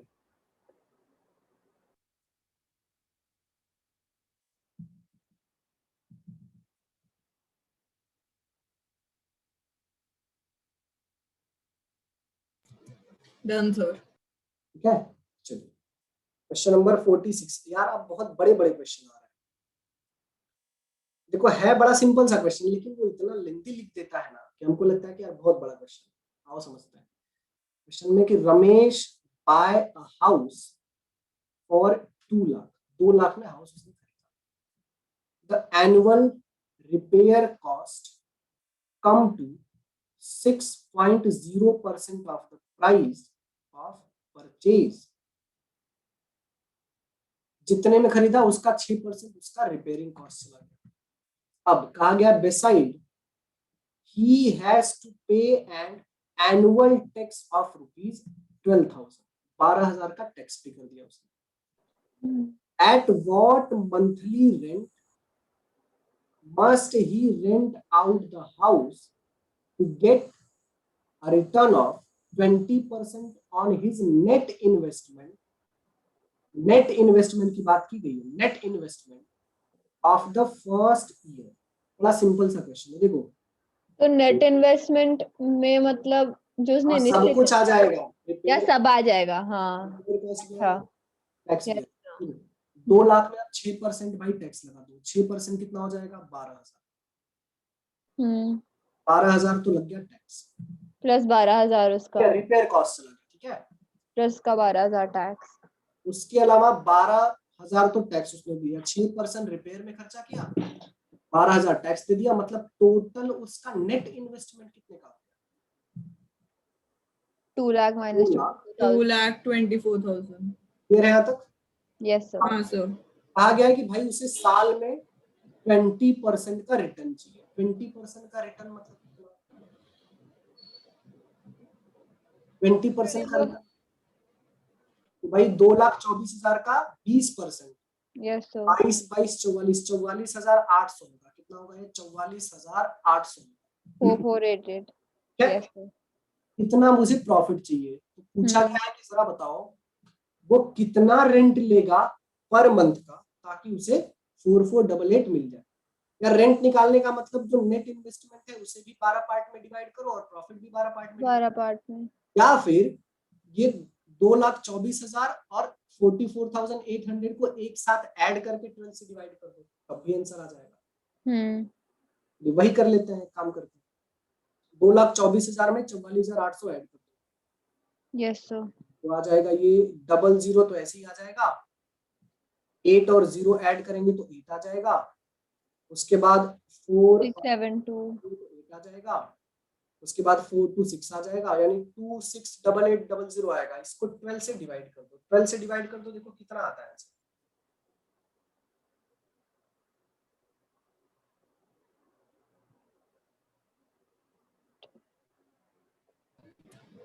22,400 आ रहा है। 22,400 आ रहा है ना? Annual repair cost 22,400। 22,400। हाँ, इसमें ऑप्शन तो ऐसा नहीं। अच्छा जरा एक बार चेक कर लेते हैं, क्वेश्चन में कुछ गलत समझ लिया क्या मैंने। The annual repair cost comes 6% price of purchase. He has to pay an annual tax of 10,000. At what monthly rent must he rent out the house to get a return of 20% on his net investment? यार ये option में गलत है,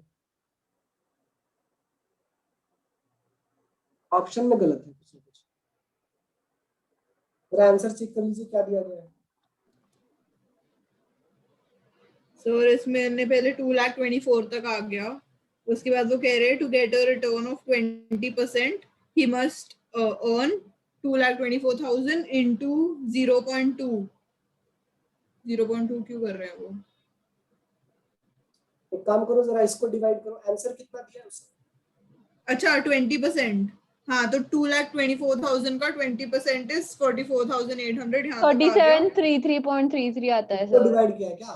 44,800 को 12 से। हाँ इसको करना वो है। 3733.33 आता है। तो इतना ही आ रहा है।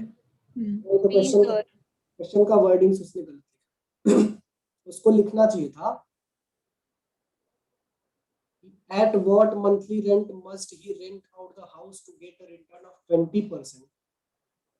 अच्छा ठीक ठीक, नहीं सही लिखा है उसने। उसको क्या चाहिए कि इन्वेस्टमेंट का 20% ही उसको चाहिए पूरा रेंट मिला के। जितना इन्वेस्टमेंट किया ना उसको पूरे एक साल में इन्वेस्टमेंट का 20% ही चाहिए, उसको 44,800 ही चाहिए। तो 12 से डिवाइड कर देंगे, इसको 12 से डिवाइड कर दो, देखो कितना आ रहा है। 3733 पॉइंट। इसको 12 से डिवाइड नहीं करेंगे, इसको करना है, क्योंकि इतना ही पैसा मुझे साल भर में चाहिए। हाँ सर। लिख लीजिए।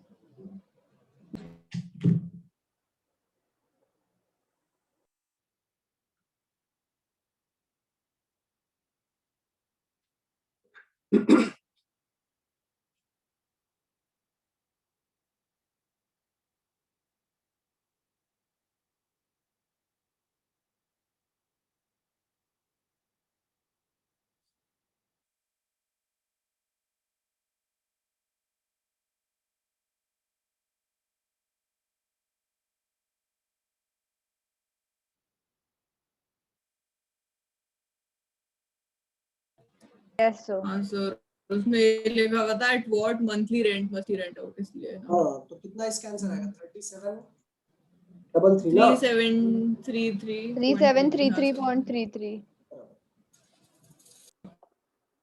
लिख लीजिए। और 47 पे चलिए, 47 देखिए। 47 अच्छा क्वेश्चन है, जरा उसे पढ़ के समझ लो, फिर मैं एक्सप्लेन करता हूँ। थोड़ा लेंदी है लेकिन वो बहुत छोटी सी चीज बोल रहा है, जरा एक्सप्लेन करता हूँ मैं, थोड़ा पढ़ के समझ लो क्या बोल रहा है।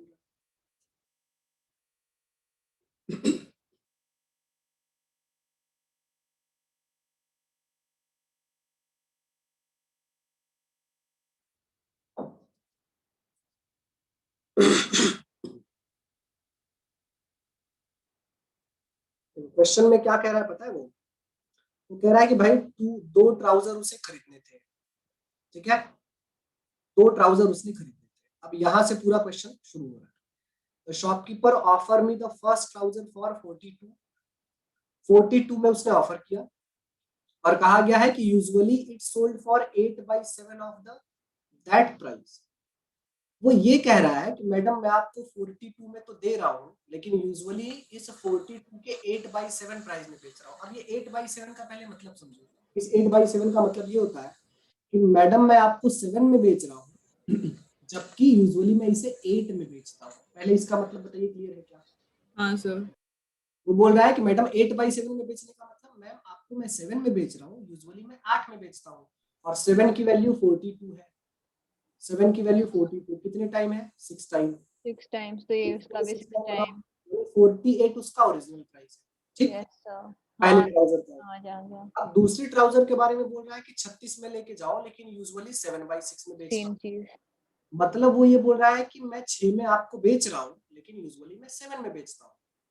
6 की वैल्यू 36, ये भी 6 टाइम, भी 6 टाइम, यानी कि आ गया 42। फर्स्ट ट्राउजर का ओरिजिनल प्राइस 48 और दूसरे का 42 हो गया। तो आपसे क्या पूछा गया है? Of the 2 trouser which one do you think is a better bargain and what is the percentage discount on it? पूछा गया दोनों का डिफरेंस सेम है। कौन सा? दोनों का डिफरेंस सेम है। नहीं, आपसे पूछा गया कि कौन सा बेटर बार्गेनिंग है। बेटर बार्गेनिंग का मतलब डिस्काउंट ज्यादा है जिस पे। हाँ इस पे ज्यादा डिस्काउंट मिला है। Yes sir. तो एक बात बताओ, 48 की चीज आपने 42 में खरीद ली, 6 रुपए का डिस्काउंट मिला ना? Yes sir. 6/48 मतलब कितना? 1/8। हाँ सर। और उस पर 40 चीज की चीज आपने 6/36 में खरीदी, 6 का डिस्काउंट यानी 6/42। 42। तो यहाँ जो डिस्काउंट मिला वो 1/2% मिला, हम्म। और यहाँ पे जो डिस्काउंट मिला वो 1/7 मिला। 1/7 का। बताओ सबसे ज्यादा डिस्काउंट किसका है? 14 2/7। सेकंड वाले ट्राउजर का बार्गेनिंग अच्छा है। Yes sir. लेकिन आपको ये भी करने की जरूरत नहीं है। पूछो क्यों? क्यों? क्योंकि आपसे परसेंटेज पूछा गया है ना, और कौन सा अच्छा बार्गेनिंग है वो पूछा गया है। तो अगर वो कह रहा है कि मैं 8/7 में बेच रहा हूँ, मतलब मैं 8 में बेचता हूँ, लेकिन मैंने आपको 7 में बेच दिया, तो भाई यहाँ पे 1 का डिस्काउंट मिल गया आउट ऑफ 8। 7 ना सर। हाँ, ये समझा क्या पहले बताइए? सो 1/7 नहीं होना चाहिए डिस्काउंट। देखो, नीचे वाला वो प्राइस है जिसमें बेचा है, ये ओरिजिनल प्राइस है, वो कह रहा है कि जनरली मैं 8 में बेचता हूँ लेकिन मैंने आपको 7 में बेच दिया।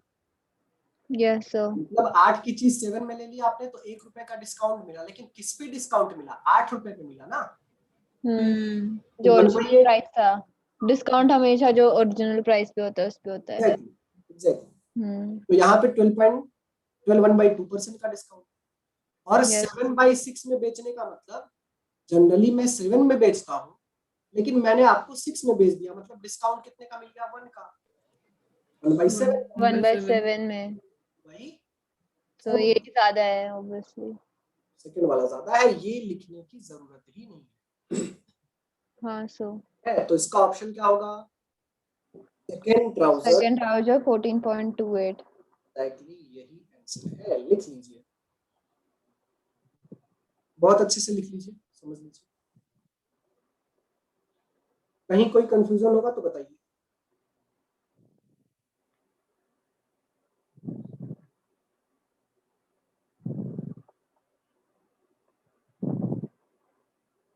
Yes sir.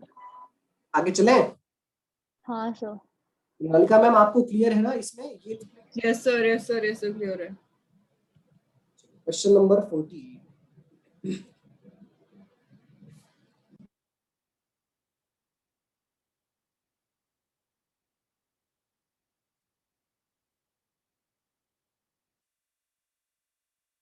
देखो समझो और समझते हैं। क्वेश्चन में है कि 4/5 of the voters, 4/5 of the voters का मतलब 5 में से 4 लोगों ने, ठीक है, 4/5 का डायरेक्ट मतलब समझ गए ना? Yes sir. टोटल 5 लोग थे, 5 में से 4 लोगों ने किसको वोट किया? मोदी। और बचे कितने तब? 1/5 ये किसने वोट किया इसको? अडवाणी। आप देखो कहा गया of these voters 10% of the voters who had promised to vote for Modi, मतलब जिसने मोदी को वोट दिया है उसका 10% did not vote on the election day। इसके 10% लोगों ने वोट दिया ही नहीं। वोट कितने लोगों ने दिया? 90% ने, ठीक है। आगे कहा गया while 20% of the voters who had promised to vote for Advani did not vote on the election day। इसमें से कितने लोगों ने वोट नहीं दिया? 20% लोगों ने वोट दिया है। पूछा गया है कि what is the total number of votes polled if Modi got 216,000 votes. Simple सा क्वेश्चन पूछा गया है। देखो इसको मैं क्या करता हूं पता है? इसको मैं ले लेता हूं 50, तो ये बन जाएगा 40, ये बन जाएगा 10। यहां तक मामला क्लियर है? यस। अच्छा, इसका 10% मतलब 4 लोगों ने वोट दिया ही नहीं, तो कितने लोगों ने वोट दिया? 36। और वैसे ही 10 का 20% मतलब 2 लोगों ने वोट दिया ही नहीं, तो बचे कितने? 8। उन लोगों ने वोट दिया। आपसे क्या पूछा है कि मोदी को कितने वोट मिले? मोदी को दिया हुआ है हमें 216,000। हाँ, और इस तो मोदी को वोट मिला कितना एग्जैक्टली? 36। 36। इसको इक्वेट करेंगे 216,000 से, एग्जैक्टली। अब क्लियर हो रहा है। 6,000 टाइम है। आपसे तो 50 का 6 time. Total number of votes polled, total number of polled कितने हो जाएगा? अच्छा अच्छा अच्छा 36 + 8। 36 + 8।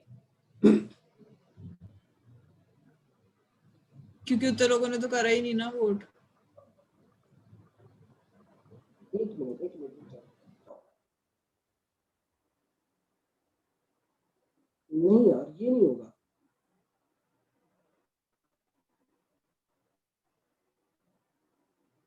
ये नहीं होना चाहिए। मतलब क्या पूछा गया है आपसे? What is the total number of votes polled? Total vote कितने डाले गए? तो पोल्ड वोट्स कितने हैं? 36 + 4। हाँ, 36 + 8। ये वोट 8। ये टोटल वोट डाले गए, मतलब 36 + 8 कितना हो जाएगा ये? नहीं तो यहीं पे एक काम कर लो, इसको ही 44।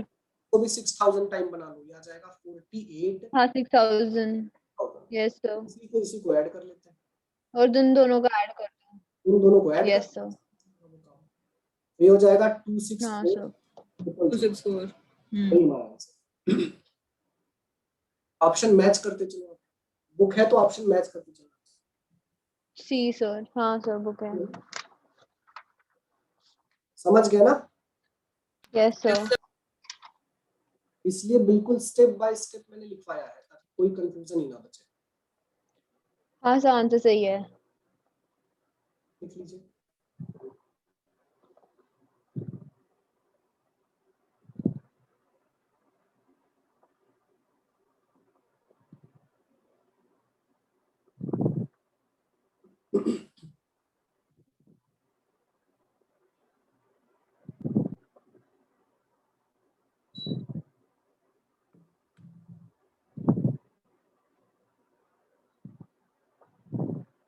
ठीक है, अब देखो हाँ सर हो गया। 49 वाला क्वेश्चन है, ये बड़ा इंपॉर्टेंट। 49 वाला क्वेश्चन है, आप इसका सॉल्यूशन देखोगे बुक में तो बहुत कंफ्यूजिंग सॉल्यूशन है, बहुत ज्यादा कंफ्यूजिंग, लेकिन ये बहुत क्रिस्टल क्लियर हो जाएगा। पहले क्वेश्चन देख लेते हैं। आ गया है, in an examination 80% students passed in physics. Physics में पास होने वाले कितने हैं? 80 उसके बाद कहा गया है कि 70% इन केमिस्ट्री। केमिस्ट्री में पास होने वाले कितने हैं? 70%। तो जैसे ही दो सब्जेक्ट के बारे में बोल दिया ना, तो भाई अगर पास के बारे में बोला गया है तो डेफिनेटली वो फेल के बारे में भी बोलेगा। ठीक, अब कहा गया है कि while 15% failed in both the subject. तो ये वेन डायग्राम का है क्या? नहीं, वेन डायग्राम तक जाने की जरूरत है। अब देखो मेरी बात को बहुत ध्यान से समझो। ये जो लाइन है कि 15% फेल्ड इन बोथ सब्जेक्ट, इसका मतलब क्या है? इसका मतलब ये है कि अगर क्लास में टोटल, ध्यान से समझना, क्लास में टोटल अगर 100 लोग हैं तो टोटल पास कितने होंगे और टोटल फेल कितने होंगे? आपको पहले ही बोल दिया गया है कि भाई 15% दोनों में फेल हो गए। दोनों में फेल होने का मतलब टोटल फेल होता है। बोथ फेल का मतलब क्या होता है? टोटल। तो 100 में से अगर 15 लोग फेल हो गए तो बचे कितने? सिर्फ 85%। 85। अब ध्यान से समझो, ये जो 85% लोग पास हुए हैं ना, इसी 85 में कैलकुलेशन बता रहा है वो कि कुछ फिजिक्स में पास हुए, कुछ केमिस्ट्री में पास हुए, यही वो बता रहा है।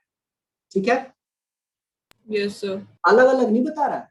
बोल रहा है कि 85 में से कुछ बच्चे ऐसे हैं जो फिजिक्स में 80% पास हुए, केमिस्ट्री में 70% पास हुए, लेकिन इसमें ये भी काउंट हो गया है जो फिजिक्स और केमिस्ट्री दोनों में पास हुए। क्लियर है? हाँ। लेकिन ये जो पास का पूरा गेम है वो 85 के अंदर ही खेला जा रहा है। अब मुझे इसकी ज्यादा जरूरत है बोथ पास कैलकुलेट करने की। क्या कैलकुलेट करने की? दोनों पास। तो बोथ पास कैसे निकलता है पता है? टोटल पास में से ऐसे निकलता है। बोथ पास निकालने के लिए, बोथ पास निकालने के लिए एकदम सिंपल सा तरीका है कि फिजिक्स का पास प्लस केमिस्ट्री का पास ऐड कर देना है और उसमें से टोटल पास माइनस कर देना है। क्यों? क्योंकि अगर फिजिक्स केमिस्ट्री को ऐड करोगे तो 150 निकलेगा।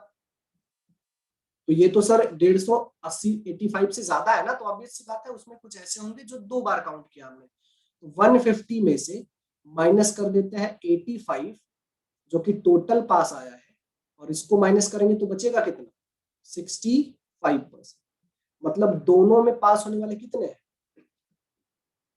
65%। पहले बताइए यहां तक मामला क्लियर है? सर नहीं, ये 80% और 70% ये बोथ पास से एक्सप्लेन करोगे एक बार वापस? देखो ध्यान से समझो, क्लास में टोटल कितने बच्चे पास हुए हैं टोटल मिला के? 85। अब उसमें से अगर फिजिक्स का 80 पास और केमिस्ट्री का 70 पास अलग अलग काउंट करोगे तो यहाँ पे टोटल क्लास कितना आ रहा है? 150 आ रहा है ना? हाँ हाँ। ये तो टोटल पास से ज्यादा आ रहा है, ये तो पॉसिबल ही नहीं। क्लास में जब पास हो रहा है तो टोटल 150 कैसे आ रहा है? इसका हाँ। मतलब ये है कि मैंने उन लोगों को भी काउंट कर लिया है जो फिजिक्स और केमिस्ट्री दोनों में पास है। हाँ। मतलब उनको मैंने फिजिक्स में भी काउंट कर लिया है, उनको केमिस्ट्री में भी काउंट कर लिया है, यानी जो दोनों सब्जेक्ट में पास है उसको मैंने 2 बार काउंट कर लिया। अच्छा ठीक है, तो उसे माइनस कर दिया, ठीक है समझ तो गई। सबसे पहले मैं ये निकाल लूं कि भाई दोनों में पास होने वाले कितने हैं। वो कैसे निकालते हैं? इन दोनों को ऐड करके 85 उसमें से माइनस कर दो तो 65% क्या आ गया? Yes sir. बोथ पास। क्लियर है ना? क्लियर है? Yes sir. तो देखो क्वेश्चन का फॉर्मेट पहले समझ लो, उसके बाद आगे चलते हैं। पहले ये पता लगाना होगा कि भाई टोटल लोग कितने हैं। अब वो टोटल लोग 2 एक्टिविटी करेंगे, जैसे यहाँ पे 2 एक्टिविटी हो रहा है, पास वाला और फेल वाला, ठीक। तो पास वाला हमने निकाल दिया 85 और फेल वाला भी निकाल दिया। अब फेल वाले से कोई मतलब ही नहीं है हमको, पूरा गेम पास वाले पे खेला जा रहा है। तो फिजिक्स का पास अलग, केमिस्ट्री का पास अलग दिया गया है, लेकिन बोथ पास दिया नहीं गया है। तो बोथ पास कैसे निकालेंगे? इन दोनों को ऐड करके टोटल माइनस कर दो। तो हमने बोथ पास निकाल दिया 65%। क्लियर है? Yes sir. अब देखो आपसे सर कहा गया है, हाँ बताइए, डाउट है?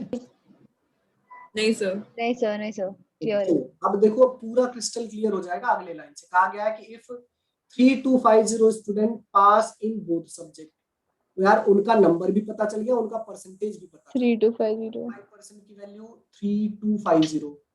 क्लियर है? Yes sir.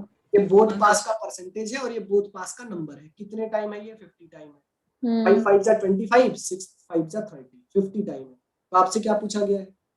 Find total number of students. Number of students who appeared. Who appeared का मतलब क्या? कि जिन्होंने जो फेल भी हुए थे वो भी। हाँ, तो टोटल आपको वैल्यू निकालनी है। तो यस टोटल सर। 100। हाँ। कितना आ जाएगा? 5000। Yes sir. हाँ सर। लिख लो, लिख लो। उसके बाद ना ये जो स्टेप है मैंने आपको समझाने के लिए लिखा है, एक बार फिर से इसे सॉल्व करेंगे डायरेक्ट।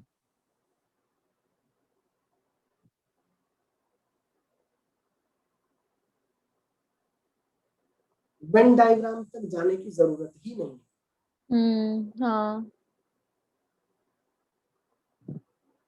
और ये बहुत इंपॉर्टेंट क्वेश्चन है, बहुत इंपॉर्टेंट क्वेश्चन।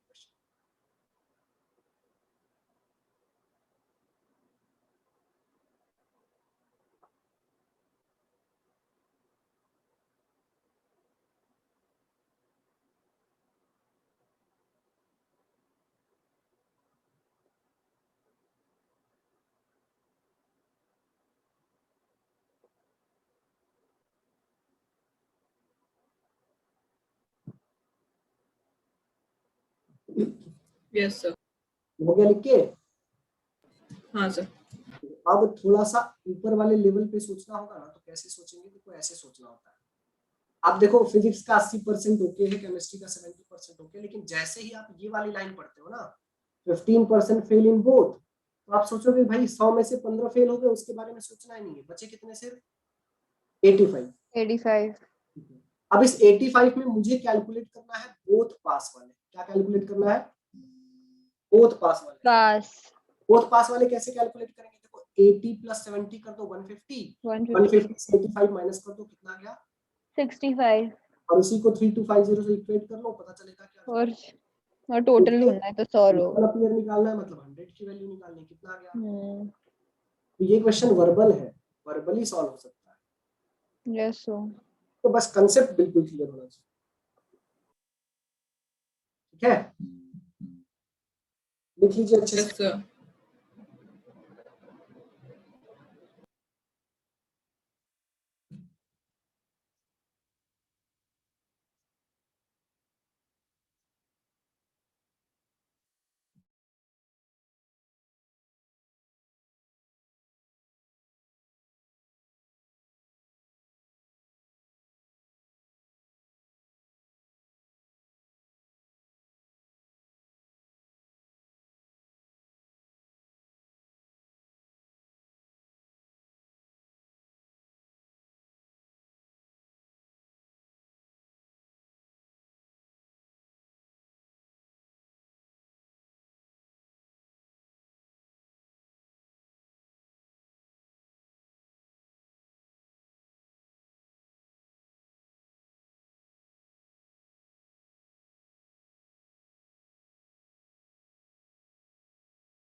हो गया? Yes sir. 50 क्वेश्चन नंबर 50 का आंसर निकाल लिया आपने? नहीं सर।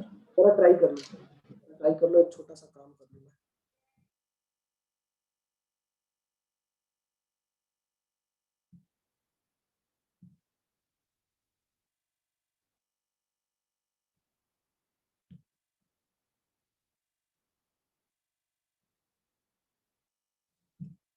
चलिए आइए समझते हैं। क्वेश्चन में है कि Sudhir spend 25% of his salary on house rent। देखो 20% ऑफ द रेस्ट, देखो ये समझना बहुत जरूरी है। आगे के स्टेटमेंट में 20% ऑफ द रेस्ट लिखा है तो अलग चीज बनता है, और नहीं लिखा है तो अलग चीज बनती है। Yes sir. बचे हुए का 20% ही spend on his children education and 10% of the total salary, बड़े ध्यान से समझना, 10% ऑफ द टोटल सैलरी ही स्पेंड ऑन क्लॉथ, ये उसने क्लॉथ पे स्पेंड कर दिया। कहा गया है after his expenditure he is left with ₹20,000, 20,000 उसके पास बचा हुआ है। पूछा गया है कि व्हाट इज सुधीर की सैलरी। अब बड़े ध्यान से समझो, मान लो सुधीर की सैलरी 100 थी, ठीक? अब इस 100 में से 25% हाउस रेंट चला गया, मतलब कितना चला गया? 25 हाउस रेंट 25 चला गया, ठीक? 25। बचा कितना? 75। अब इस 75 का 20% 20% ऑफ रेस्ट बोला गया ना, मतलब बचे हुए का 20%, 75 का 20%, 21 कितना जाएगा? 21 15 आएगा ना? नहीं 15 चला गया, 10 15 चला गया, उसका हाँ 15 चला गया उधर, बचा कितना? 60, ठीक? 60। अब ध्यान से समझो, आगे वाली लाइन में क्या गया है? 10% ऑफ द टोटल सैलरी, यहाँ पे 10% ऑफ द रेस्ट नहीं लिखा गया है, रेस्ट नहीं लिखा गया, मतलब 60 का 10% नहीं है, ये टोटल सैलरी का 10% है। यस टोटल सैलरी 100 का 10% मतलब -10, ठीक है?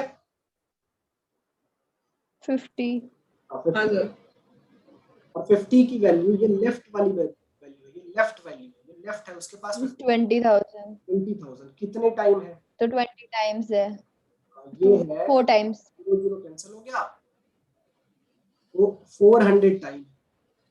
पूछा गया है what is the Sudhir salary, इसको भी बना लेंगे हम 400 टाइम, 100 टाइम्स। Yes sir. 40,000 आ जाएगा ना? हाँ सर। लिख लीजिए।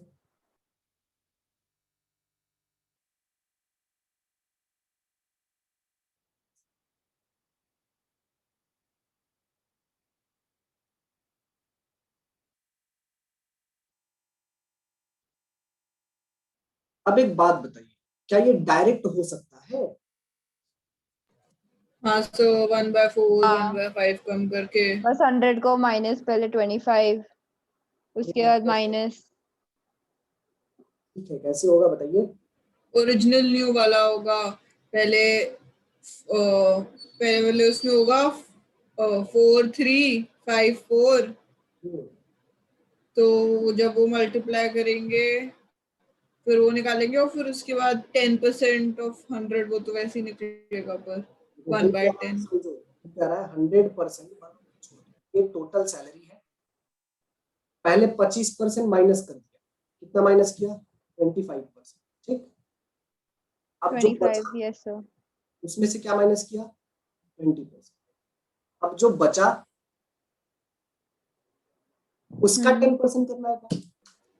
उसका 10% नहीं निकालना, नहीं पूरे का 10 निकालना है। वाला है। देखो यहाँ पे ना, यहाँ पे सक्सेसिव वाला जो हमारा सीक्वेंस है वो टूट जा रहा है, सक्सेसिव नहीं वाला कर sequence सकते। हाँ, तो सक्सेसिव वाला सीक्वेंस टूट जा रहा है। एक काम करते हैं, ये जो 10% ऑफ द टोटल है, अगर इसको मैं पहले रख देता हूँ तो जरा देखो आता है क्या? 100 से पहले 10% माइनस करो तो 90 आ जाएगा, 90 से 25% माइनस फिर सक्सेस 45 का 25% मतलब माइनस 22.5 आ जाएगा। 22.5 अगर इसमें से माइनस करेंगे हम, क्या बचेगा? 20 माइनस करो 67.5 आ जाएगा। अब 67.5 में से फिर से 20% माइनस करो, देखो 10% बनेगा 6.75, 13.5 माइनस करो कितना आ जाएगा? सर ये तो बन जाएगा 54। देखो लास्ट में कितना बच रहा है हमारा, यहाँ पे 50 और यहाँ पे क्या बच रहा है? 54। ठीक है, मैं यही आपको समझा रहा था, यहाँ पे सीक्वेंस जो है वो सक्सेसिव का फॉलो ही नहीं हो रहा है। अगर क्वेश्चन में बोल देता 10% ऑफ रेस्ट, काम हमारा बन तब कर सकते हैं। Yes sir. हाँ, यही छोटी छोटी चीजें समझने वाली होती है। तो अब इसमें सक्सेसिव वाला हम यूज नहीं कर सकते। रेस्ट रेस्ट रेस्ट बोलना शुरू करेगा तब ठीक है। हाँ सर, समझ आ गया। हाँ।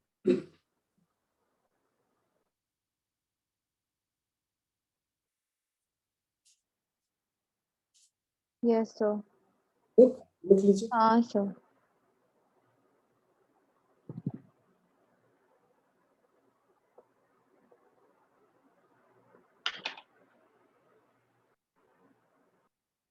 Yes sir. हो गया? चलिए आगे चलते हैं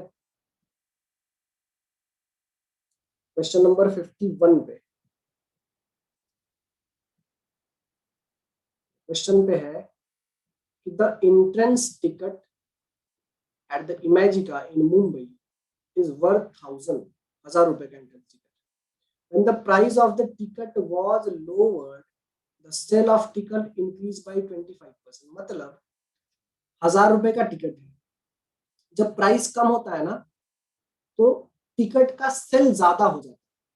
और कहा गया है कि while the collection recorded a decrease of 20%, collection में 20% कम आता है। पूछा गया है find the deduction in the ticket price. अब बड़े ध्यान से समझिए। वैसे जनरली एक टिकट कितने का बिकता है? 1000। लेकिन उन लोगों ने क्या सोचा कि यार सेल ज्यादा नहीं हो रहा है, एक काम करते हैं जो टिकट का जो प्राइस है ना उसे क्या कर देते हैं? 25 कम कर देते हैं। डिक्रीज करते हैं 25%। 25%। सबसे पहले प्राइस की बात करते हैं भाई। 25% प्राइस डिक्रीज करने का मतलब जो 4 रुपए का टिकट था अब उसे 3 रुपए में बेचूंगा। यहाँ तक क्लियर है? Yes sir. आप समझो। हाँ sir. While collection recorded a decrease of 20%। तो कलेक्शन है, कलेक्शन का मतलब क्या होता है? जितने टिकट्स मिले, जितना सेल हुआ। एग्जैक्टली, कलेक्शन का मतलब होता है कि कितने रुपए का कितना टिकट बिका, उस हिसाब से हम कलेक्शन लेते हैं। कलेक्शन का मतलब होता है इन दोनों का मल्टीप्लिकेशन। ध्यान से समझो। Yes sir. तो कलेक्शन तो तब पता चलेगा ना जब मुझे ये पता चले कि भाई टिकट कितना सेल हुआ है। कलेक्शन क्या हुआ है? Recorded decrease of the 20%। Collection 20% कम होने का मतलब कलेक्शन 5 की जगह कितना हो गया? 4 हो गया। हाँ। तो लेकिन मुझे नंबर ऑफ टिकट के बारे में तो इंफॉर्मेशन ही नहीं है ना। हाँ सर। रुपीज क्या हुआ वो क्लियर है, कलेक्शन कम। हाँ सर। Yes sir. देखो एक काम करते हैं हम ना 5/4। हाँ बताओ 4 में क्या मल्टीप्लाई करें कि 5 आ जाए? 5/4 और 4/3। इधर 5/4 करेंगे और इधर कितना होगा? 4/3। ये क्लियर है? हाँ सर। तो क्रॉस मल्टीप्लाई कर दो, हमें तो फ्रैक्शन में 15:16। इधर चला जाएगा यानी 15 और 4 इधर आ जाएगा 16। मतलब 16। यानी टिकट पहले 15 बिकते थे, अब 16 टिकट बिक रहा है। टिकट कितना डिक्रीज हुआ? 1 से। 1 आउट ऑफ 15 कितना हो जाएगा? नहीं यार, डिडक्शन इन प्राइस, परसेंटेज नहीं पूछा गया, ध्यान से समझो। परसेंटेज नहीं पूछा गया है, परसेंटेज नहीं पूछा गया। Reduction in the ticket. हाँ, रिडक्शन इन द टिकट। ये जो आया है ये क्या आया है कि भाई ओरिजिनली वो 15 रुपए का टिकट बिकता था,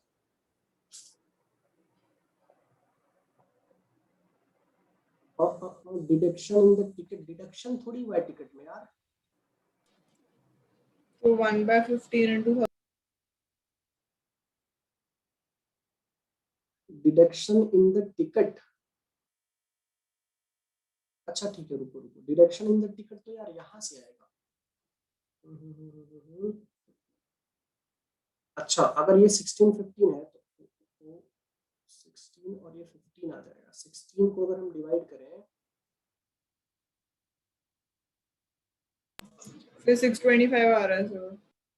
625 आ रहा है हाँ सर, अगर 16 से करें तो यार। 16 से अगर 1000 डिवाइड करेंगे तो 625 आता है।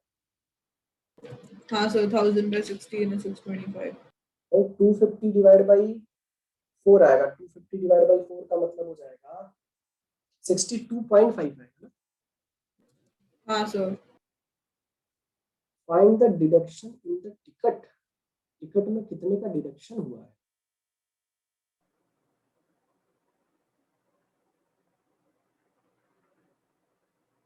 Find the deduction in the ticket. So I think हमें ये 100 बुक में ना, हाँ बुक में इन्होंने ऐसे करा है कि जैसे हमने वो वाला करा था कि 150 और 50 वाला था जो, पेट्रोल वाला। तो हमने 100/150 करा था। नहीं वैसा, ऐसे करा है उन्होंने। वैसा किया हम लोगों ने। हाँ मतलब उन्हें ऐसे किया 100 to 125, 25 125 to 80। बढ़ा है। अरे यार हमने गलत कर दिया है यार। टिकट का सेल 25% इंक्रीज हुआ है।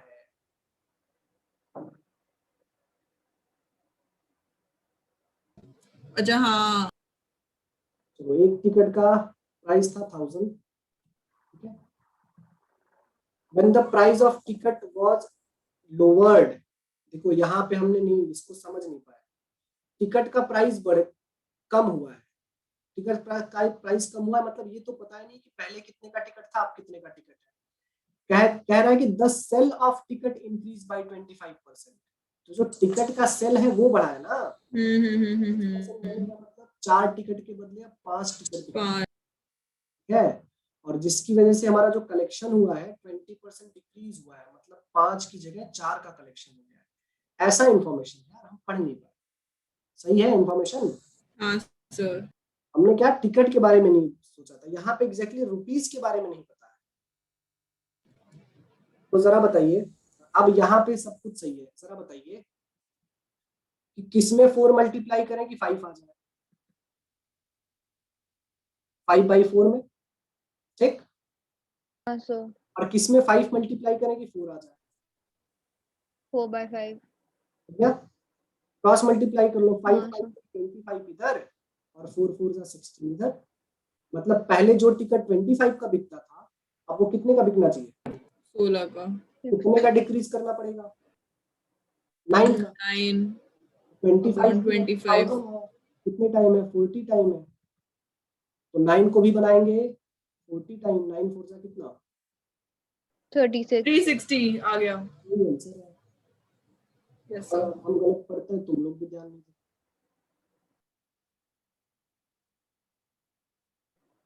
है। Yes sir. हम्म,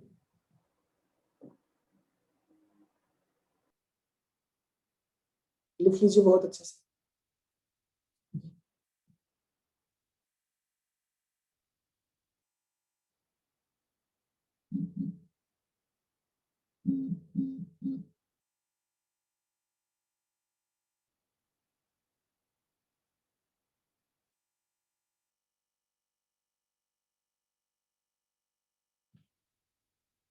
हो गया। Sir 2 minute.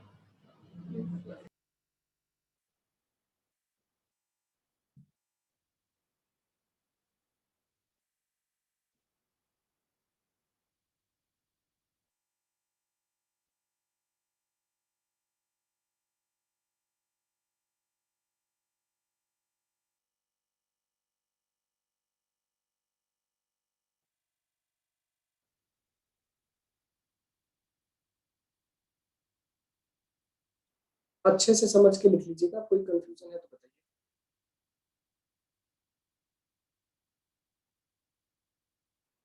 अरे यार इन लोगों ने लॉकडाउन फिर से बढ़ा दिया पुणे में पूरे महाराष्ट्र में। क्या क्या क्या? Lockdown extended. लॉकडाउन 15 डेज तक। अभी तो फर्क ही नहीं पड़ता कुछ, लॉकडाउन होता रहे होता जाए, कुछ नहीं, आदत ही हो चुकी है। अब तो पता भी नहीं है मेरे को कब लॉकडाउन लगा या नहीं लगा, घर पे ही रहने। किसी को नहीं फर्क पड़ता, कोई फर्क नहीं है, मतलब है ना, ये नहीं है, सब नॉर्मल जैसा ही। हम्म। लेकिन एक कैसा है ना, कलेक्शन करने के लिए उनके पास एक रूल बुक होना चाहिए। Yes sir. वो लॉकडाउन इसलिए नहीं कि कुछ कम हो, लॉकडाउन इसलिए कि कलेक्शन हो।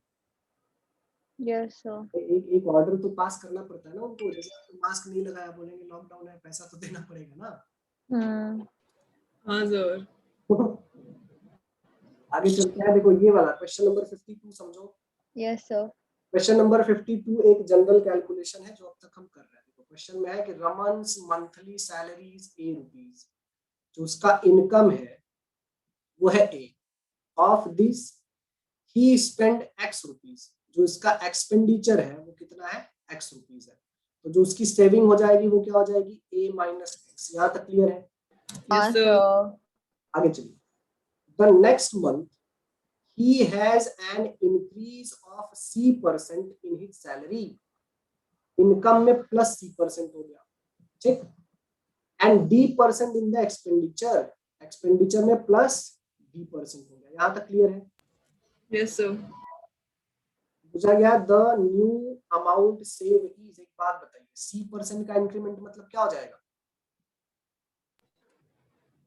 A plus 100 plus C divide by 100, ठीक है? हाँ सर। यही होता है ना। सी ज्यादा हो रहा है, हाँ सर। और एक्सपेंडिचर क्या होगा, X into 100 plus D divide by 100, यही है। सेविंग सेविंग क्या हो जाएगा, इन दोनों को माइनस करना पड़ेगा। देखो दोनों का डिनोमिनेटर सेम है, डिनोमिनेटर सेम है तो दोनों में 100 लिख देंगे। लेकिन यहाँ पे क्या हो रहा है, ध्यान से समझो। यहाँ पे हो रहा है 100A, D से तो कोई लेना देना ही नहीं है ना इसका। 100 प्लस C ये कहीं दिख रहा है क्या,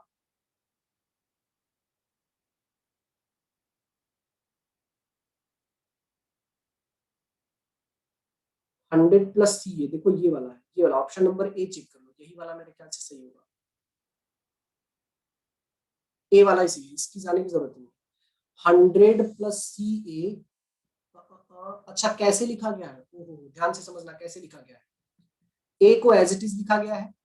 ये जो 100 प्लस C डिवाइड बाई 100 है ना, तो 100 से 100 को उन्होंने डिवाइड कर दिया तो 1 आ गया, प्लस हाँ सर। उसके बाद माइनस, यस सर, समझ इसको गया। एज इट इज लिख दिया 100 को 100 प्लस। तो 1। तो ये ऑप्शन कौन सा, option number yes yes sir.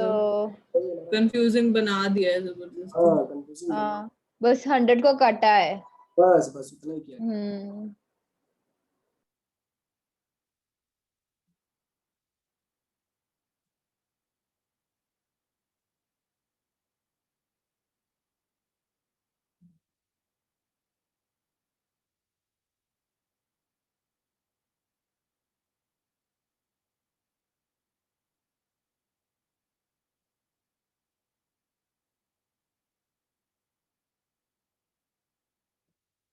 ठीक है।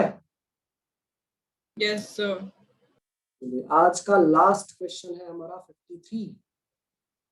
53 में ना बस बड़ा बड़ा उसने पैराग्राफ लिख दिया, बाकी है बड़ा सिंपल। देखो कहा गया है इन ईयर 2010, मेरे साथ ही समझते चलो और लिखते चलो, आसान हो जाएगा। कहा गया द लग्जरी बाइक इंडस्ट्री है two bike manufacturer, Splendor and Passion. Splendor और पैशन दो लोग ही मार्केट में थे सन 2010 में, ठीक है, 2010 में। और उसका शेयर था 30% और 70%। एक काम करते हैं, स्प्लेंडर का 30 एज्यूम कर लेते हैं और पैशन का 70। 30 और 70 ले लिया, क्लियर है। परसेंट से जाने की जरूरत नहीं, नंबर ले लो, 30 और 70 ले लो। यस हाँ सर। अब कहा गया है कि इन 2011 में hmm overall market for the product increased. Overall market product increase करने का मतलब देखो 2010 में टोटल कितने बाइक थे? 100। और प्रोडक्ट बढ़ने का मतलब 20% बढ़ जाएगा, मतलब कितना 2011 में हो जाएगा? 120 हो गया। अब कहा गया है a new player Yamaha also entered, मतलब यहाँ पर स्प्लेंडर भी है, पैशन भी है और Yamaha भी आ गया है, ठीक है? And capture 10% of the market share. 10% of the market share का मतलब क्या? 120 टोटल बाइक है, Yamaha 10% कैप्चर करेगा, मतलब कितना कैप्चर करेगा? 12। यस कहा गया हाँ. if we know that market share of Splendor increased to 40%, Splendor का मार्केट शेयर 40% बढ़ाना है, 30 का 40% क्या होता है? 12। 30 प्लस 12 करेंगे तो क्या आ जाएगा? 42। 42 हाँ सर। अब ध्यान से समझो, 2011 पे फोकस करो। टोटल बाइक 120 है, जिसमें से स्प्लेंडर 42 और Yamaha 12 सब मिला के कितने हो गए? 54। 54 हाँ। तो पैशन का कितना बचेगा? इसमें से हाँ सो देते हैं 66 आएगा। हाँ सर। तो वही पूछा गया है। The share of passion in that year was, उसका शेयर कितना है, इंक्रीज कितना हुआ है वो 66/120 into 100। 66 divide by 120 into 100 0 0 cancel, 6 से कैंसिल करो 11 और 2 आ जाएगा, 2 से इसको कैंसिल करो 5 11 55 सर 55%। यही यस सर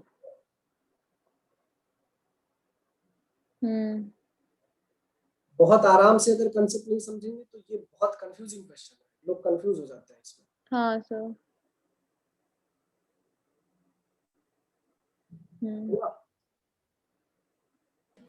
यस सर। खत्म करें आज इस पे ही। हाँ सर।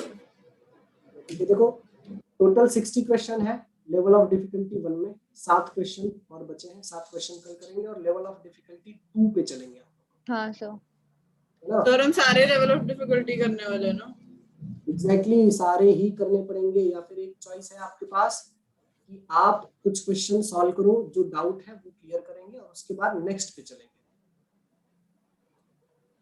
लेकिन देखो एक काम करते हैं, हर लेवल ऑफ डिफिकल्टी पे 30 क्वेश्चन एटलीस्ट मेरे साथ करो, बाकी 30 आप खुद से सॉल्व करो, हुआ तो अच्छी बात है, नहीं तो हम डाउट लेंगे उसका।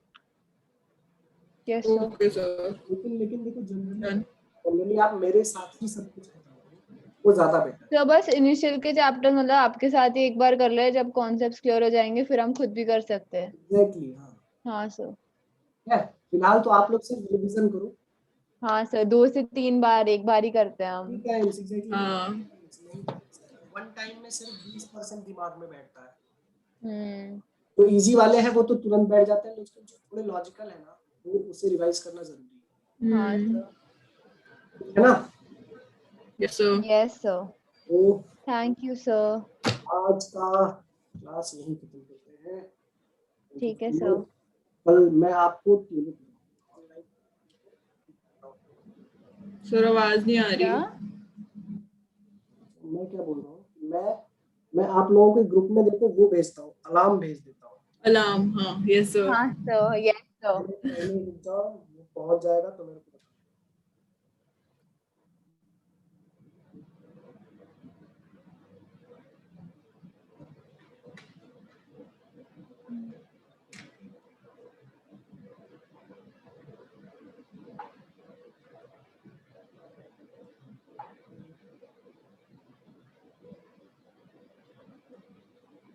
देखो सेंड कर दिया मैंने।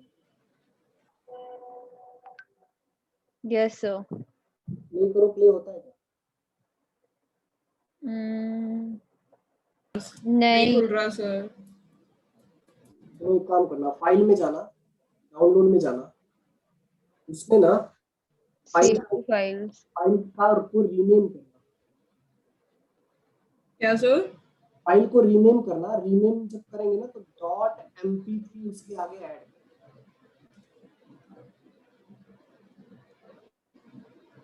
हाँ किया मैंने। ठीक है, सेव टू फाइल्स। रीनेम करके .mp3 उसके आगे लिख दो।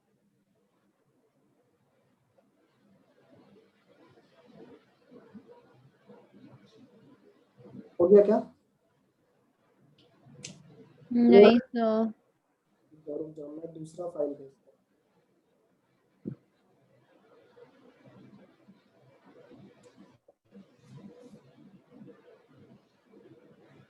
यार इसका प्रॉब्लम यही है। सर आप अब हमें अलार्म को वो बता दोगे तो हम नाम या कुछ नहीं मिलेगा, नहीं नहीं मिलेगा। मैं भेज देता हूँ, MP3 में कन्वर्ट करके मैं भेज दूंगा, ठीक है? Okay sir, thank you sir. Okay sir, good night, bye bye. Good good night night sir, bye. Bye.